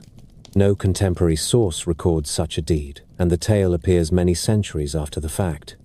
By then, the royal quarter had been erased, and the Serapeum had been empty for 200 years. What survived of the old collections had long since traveled in copies to other cities and other tongues. The last blows to the great library therefore belonged to Roman and late Roman time, to Aurelian in war, to Diocletian in siege, and to Theophilus in a purge carried out under imperial law.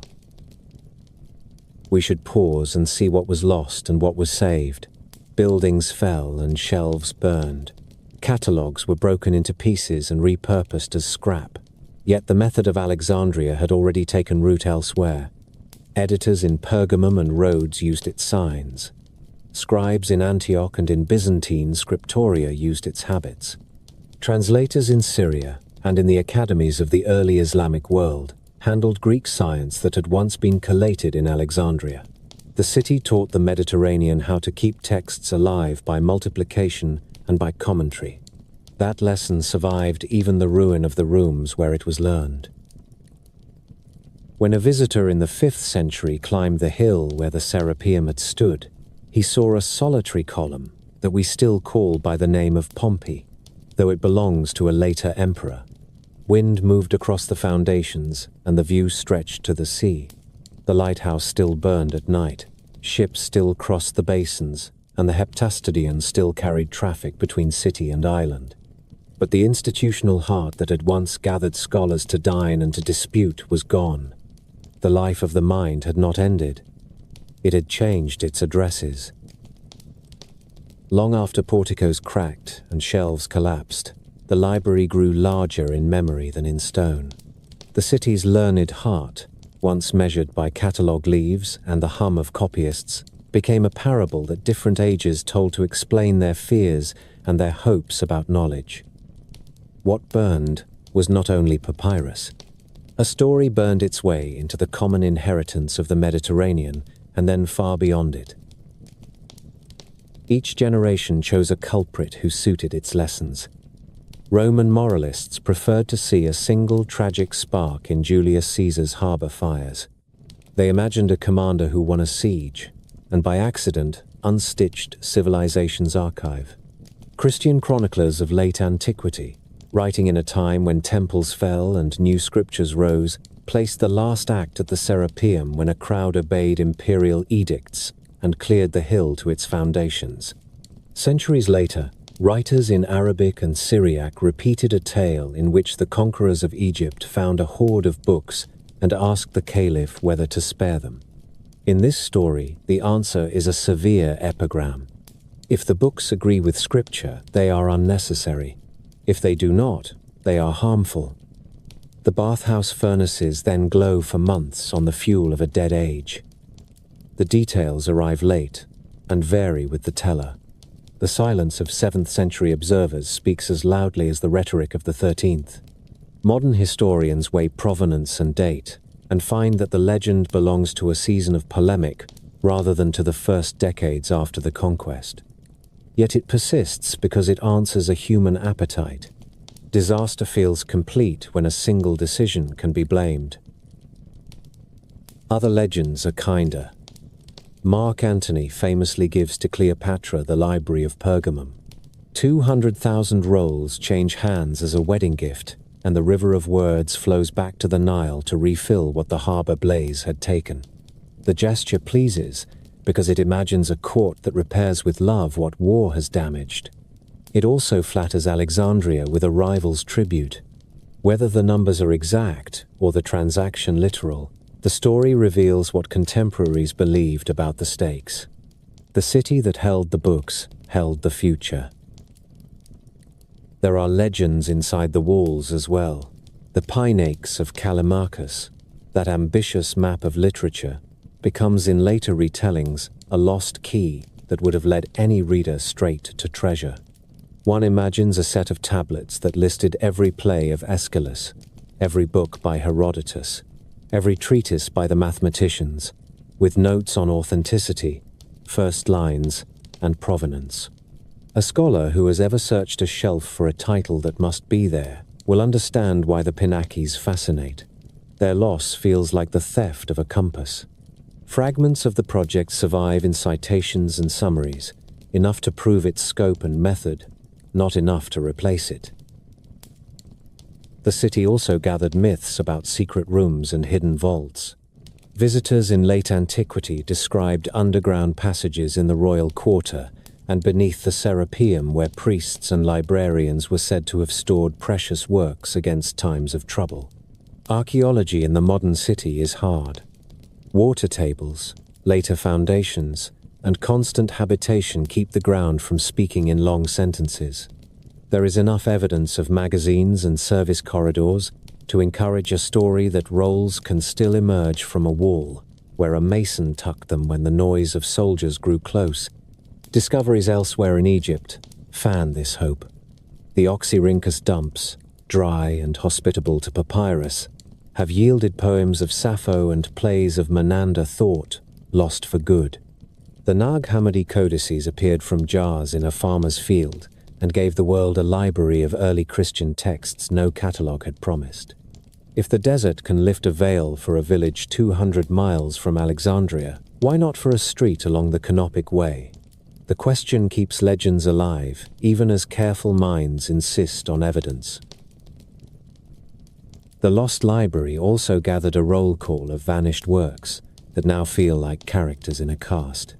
Lists begin with the completed plays of Aeschylus, Sophocles, and Euripides, with histories by Theopompus and Hecataeus, with treatises of the atomists, with the many books of the philosopher Chrysippus, with maps and coastal guides that sailors once used to run the Levant by night. The image that fixes itself in the popular mind shows a single great blaze and a shelf of unique masterpieces curling to ash. The reality, if we honor the sources and the timelines, is a slower erosion across centuries. Ptolemaic acquisitions were real and often aggressive. Roman repair and Roman neglect alternated with the politics of the day. Aurelian's soldiers tore down the Bruchon when they reconquered a city in revolt. Diocletian finished what ruin had begun when he starved Alexandria into submission and paid for walls with stone taken from what had been royal. The Serapeum stood as a school and a daughter library until the age of Theodosius, when the precinct met the hammer of a new religious policy. There is no final inventory to check against a fire report. There is a history of attrition that makes a single villain less convincing than a long wind. Against this long wind stand other narratives that treat the library as a seed rather than as a victim. The practice of Alexandria traveled. Grammar, cataloguing, copying at scale, and the use of critical signs moved with exiles and with students to Pergamum, Rhodes, Antioch, and Rome. Greek learning flowed into Syriac and then into Arabic in the translation movement of the early Abbasid age. Names associated with Baghdad's House of Wisdom appear as guides in this relay. Hunayn ibn Ishaq translated Galen and Hippocrates. Thabit ibn Qurra edited and improved texts in mathematics and astronomy, and he wrote in ways that a reader trained on Euclid would recognize. Ptolemy's star tables, the Almagest in a later title, stood at the center of a new science that reached from river to river. Scholars in Cairo, Damascus, and Cordoba read books that had once passed under the eyes of Alexandrian librarians. When the Renaissance in Latin Europe searched for antiquity's voice, it often did so through Arabic and Greek copies made in these centuries. The child of a lost library taught distant schools how to care for words. The city's Jewish story supplies another thread that scholars and storytellers both prize. The Septuagint, translated in Alexandria, made the Hebrew scriptures speak the language of merchants and philosophers. Later generations embroidered the scene into a miracle. 70 or 72 translators worked in separate rooms and produced identical renderings. The legend speaks to anxieties about fidelity and to faith in providence. The outcome speaks to the character of the city. Translation in Alexandria was a public work. It made communities intelligible to one another and altered the course of religion and literature. The presence of that Greek Bible in the ancient collection gave later readers a reason to imagine that Alexandria held other missing books that could reconcile traditions if only they were found again. Travelers who wrote about Alexandria in late centuries added romance to record. They described the column on the Serapeum Hill that we now call Pompey's Pillar, a survivor that lifts the eye and invites listeners to imagine halls around it. They told of curious machines in private houses that the owners said were made according to designs from the old mechanical handbooks. They praised teachers who called themselves Platonists and who wore plain cloaks in a city that had once dressed its scholars in priestly titles. In these portraits, the library becomes a mood as much as a place. It is a way of looking at a city that measures its greatness by the number of voices it can host. Finally, the legend turns from culprits and treasures to a moral. It asks what duties belong to a state and to a city when they inherit learning. The story of Alexandria makes a case that is not subtle. Patronage matters. Stipends and roofs matter. Tolerance matters. Catalogues and bibliographers matter as much as poets and inventors. A copyist at a well-lit table can be a hero in the long war against forgetting. Myths tend to sharpen this lesson by imagining a moment when a decision erased a world. History softens it by showing a chain of choices, some generous and some careless, that together produce the same result. The legend draws tears with a vision of flames leaping across pigeonholes. The historian wins patience by pointing to a ledger, a tax decree, a siege plan, a sermon, a ship cargo, and a workshop where cedar oil ran low. The library lives in both registers because both are true in their ways. The heart needs images, the mind needs causes. In the end, the most persuasive legend about the library is that it never quite leaves us. It is there when a city funds a public school. It is there when a small archive posts its catalogue online and a reader on another continent finds a lost cousin to a text she loves. It is there when a teacher explains to a child that a good note in the margin is a gift to a future reader. Alexandria became a cautionary tale about loss and a working plan for survival. That double life is why we still use its name as a measure for our ambitions. The ruins of Alexandria are silent, but its method kept speaking. What began as royal patronage in a port between lake and sea became a template for how civilizations rescue their own memory. The city taught later ages that knowledge is a public work, that it needs money, space, and rules, and that the best defense against loss is multiplication. The first heirs stood closer than legend sometimes allows. Long after the royal quarter fell, the Byzantine world maintained workshops where Greek texts were copied, glossed, and carefully compared. Monks in Constantinople carried forward habits that any Alexandrian librarian would have recognized. Lists of first lines for identification, notes on provenance, a suspicion of smooth stories, and a preference for named sources. Grammar manuals descended from Dionysius Thrax shaped the schooling of Greek-speaking boys from Antioch to Trebizond. The Imperial Library of Constantinople did not pretend to be universal, but its stewards organized and preserved a collection that contained the bones of ancient science, medicine, and literature. When fires and sackings came to the Bosporus, 1,000 quiet acts of copying had already prepared survivors elsewhere. Farther to the east, the translation movement of the early Abbasid age made a second Alexandria along the Tigris. At the court in Baghdad, scholars gathered under caliphs who believed that prestige and policy were both served by a city of books. They translated medicine from Greek into Syriac and from Syriac into Arabic. They brought mathematical texts across languages and improved them in the act of translation. Hunayn ibn Ishaq built a team that compared multiple exemplars of Galen, resolved contradictions, and produced Arabic versions that were both faithful and clear. Thabit ibn Qurra and his school edited number theory and astronomy and pushed them forward. The Almagest entered Arabic as a working manual for astronomers who built observatories from Damascus to Samarkand. Geography gained new tables and a new earth. The habit of the catalogue traveled too.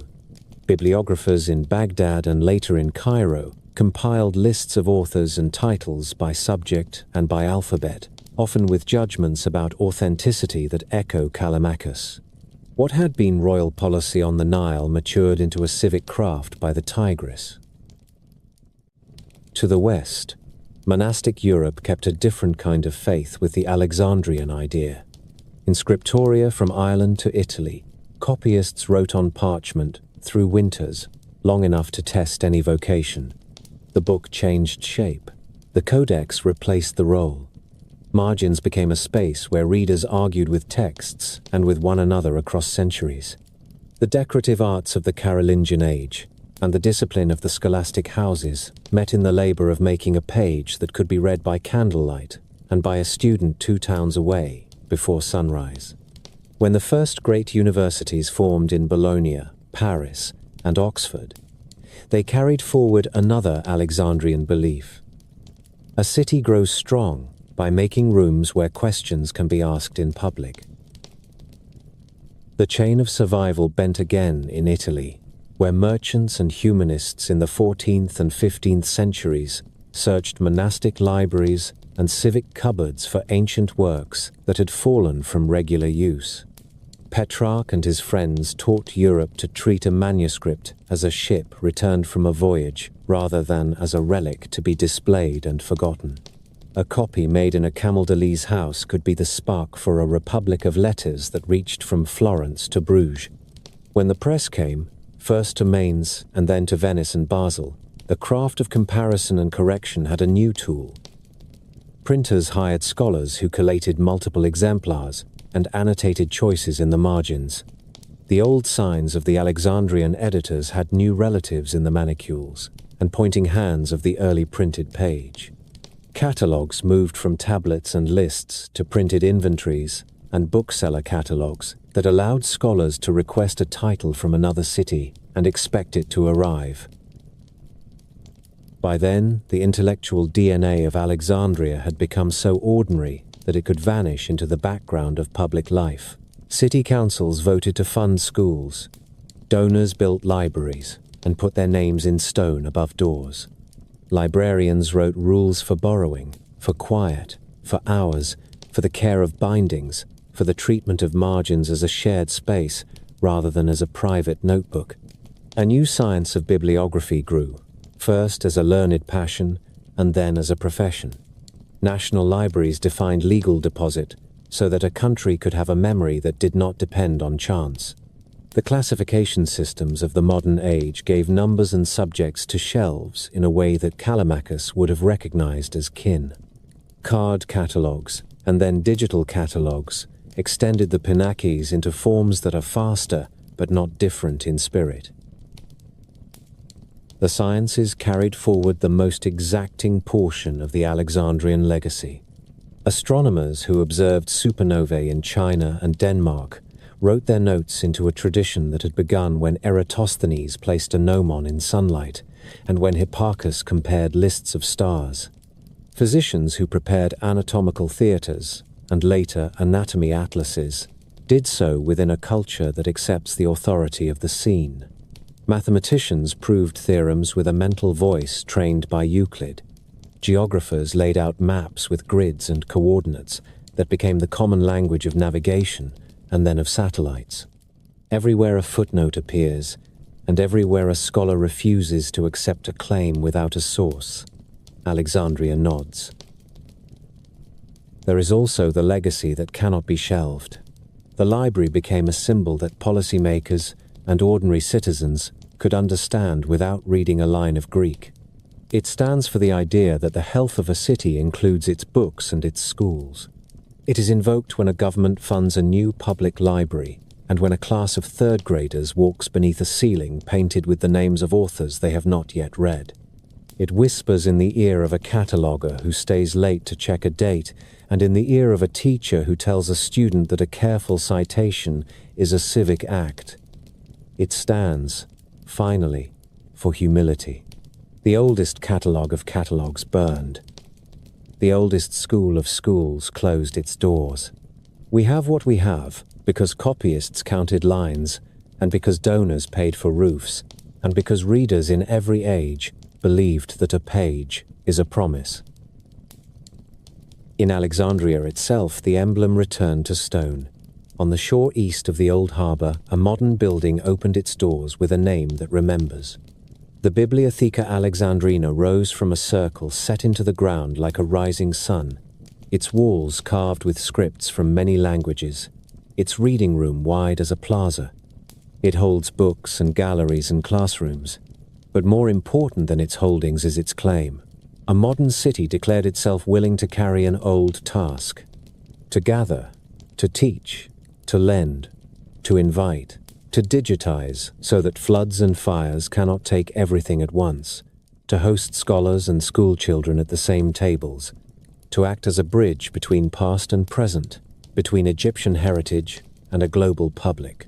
The building is not the ancient library. It is something more useful to us than a ghost. It is a reminder that the right answer to loss is work. The last measure of an enduring legacy is what ordinary people do with it. A mother in Nairobi uses a free digital catalogue to help her child pronounce the names of Greek gods.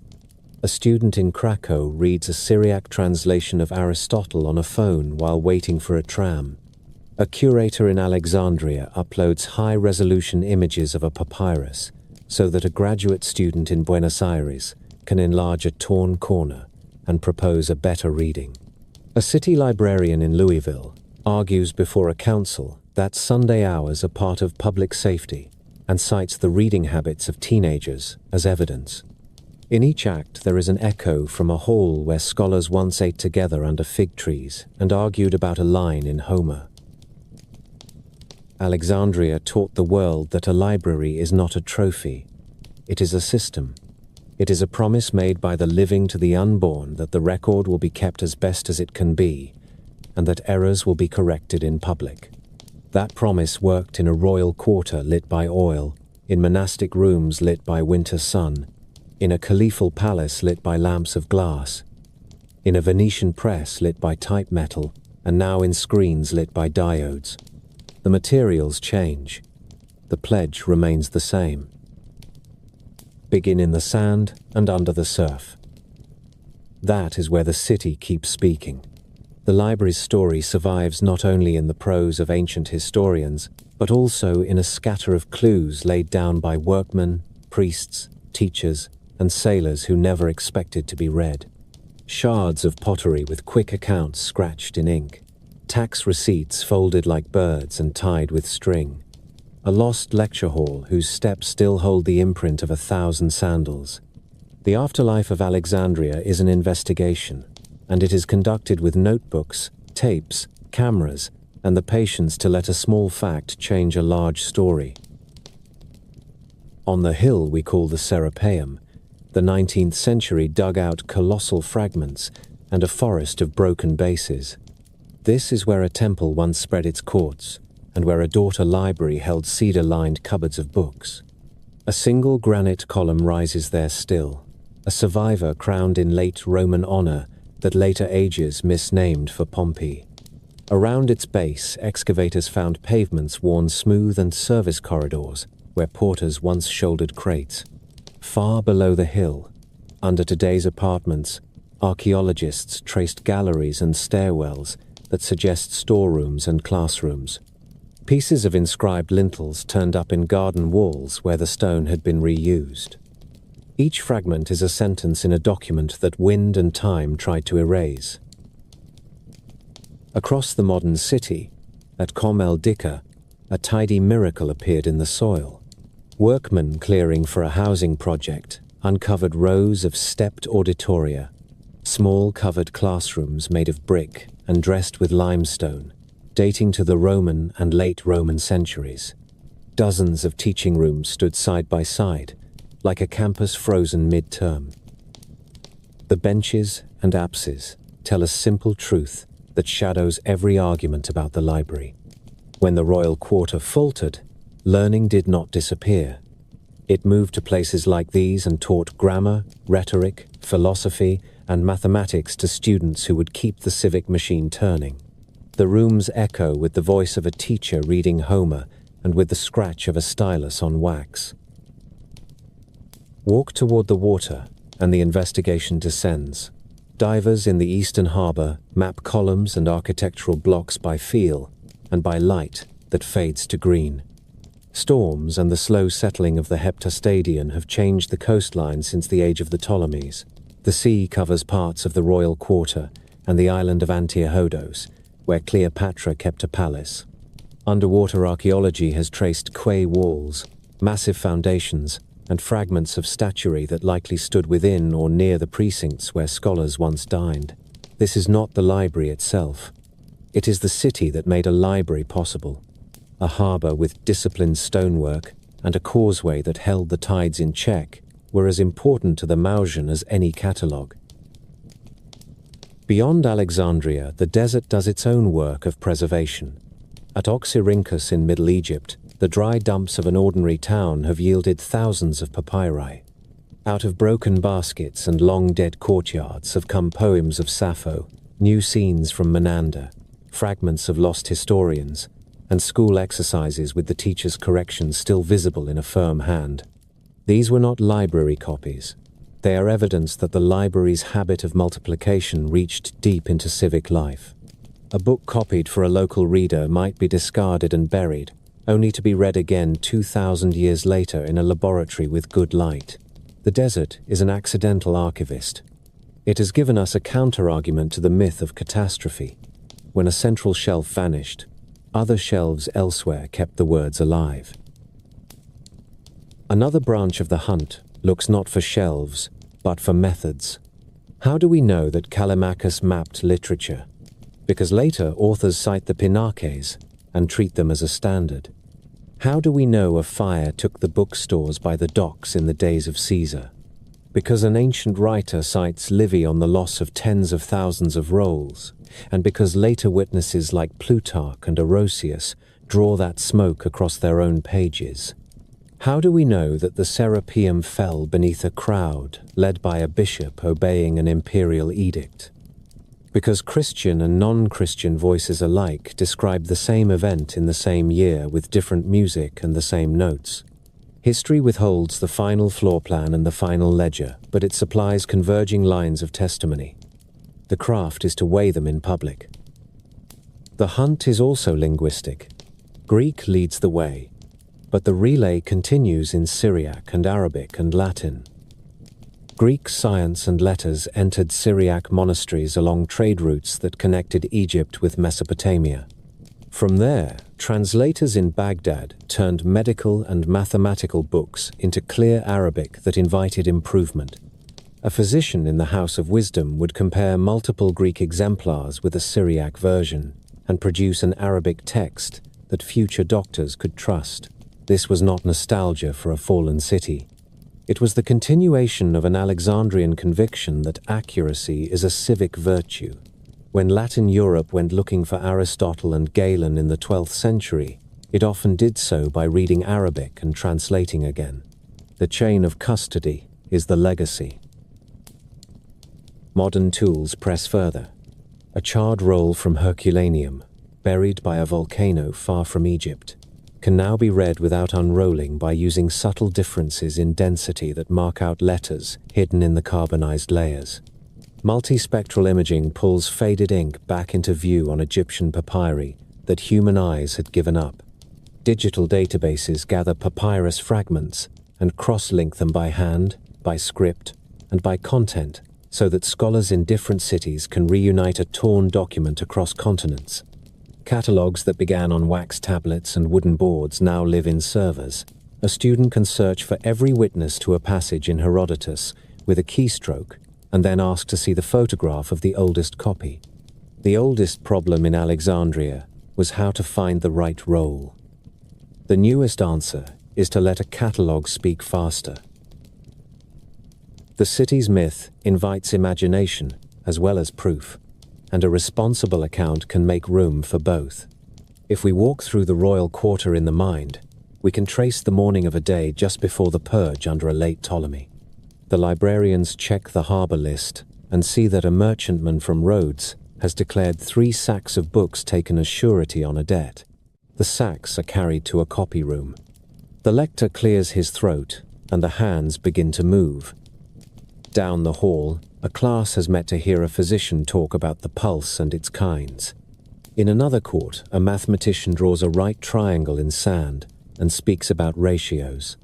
At noon, a courier arrives from Cyrene with a letter from Eratosthenes for a student of a student, copied by a friend, folded and sealed with wax, bearing questions about the length of the Nile in flood years. A prince of the court passes by with a retinue, and the scholars stand, even the proudest of them, because the house still depends on royal money. The afternoon is given to comparison and to notes. The evening brings a recital in the refectory, where a visiting poet reads a few lines and answers questions from a grammarian who has been waiting to ask them for 3 years. Nothing in this imagined day contradicts what the evidence insists upon. The speculative scene gives a body to the dry bones of receipts and decrees. There are still puzzles to solve. Where exactly were the main halls of the early library within the Bruchion?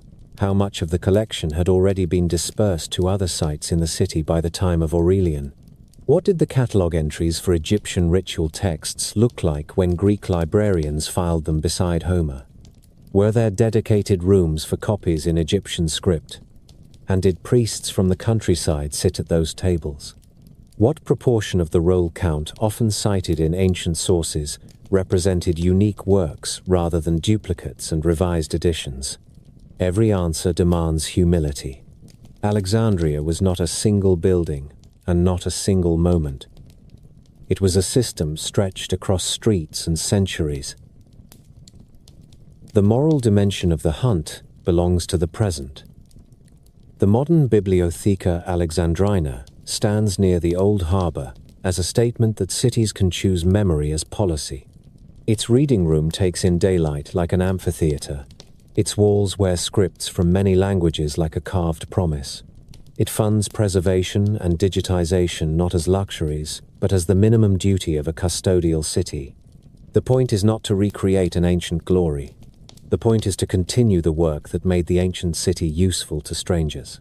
A librarian in Alexandria today makes the same vow that a librarian made under Philadelphus: to keep the record, to make it findable, to share it with anyone who asks in good faith.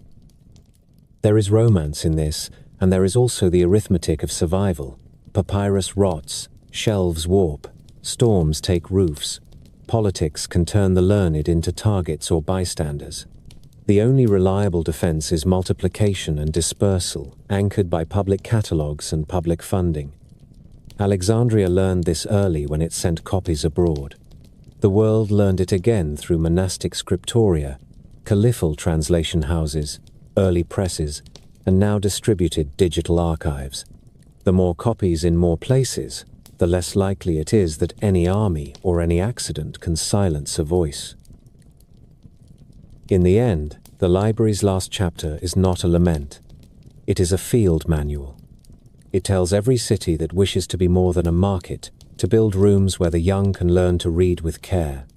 It tells every government that schools, libraries, and archives are not ornaments. They are infrastructure as vital as roads and clean water. It tells every reader that a neat note in the margin is not a private habit, but a public gift. It tells every scholar that a clear citation is a form of gratitude. It tells every citizen that the price of memory is small compared with the cost of forgetting.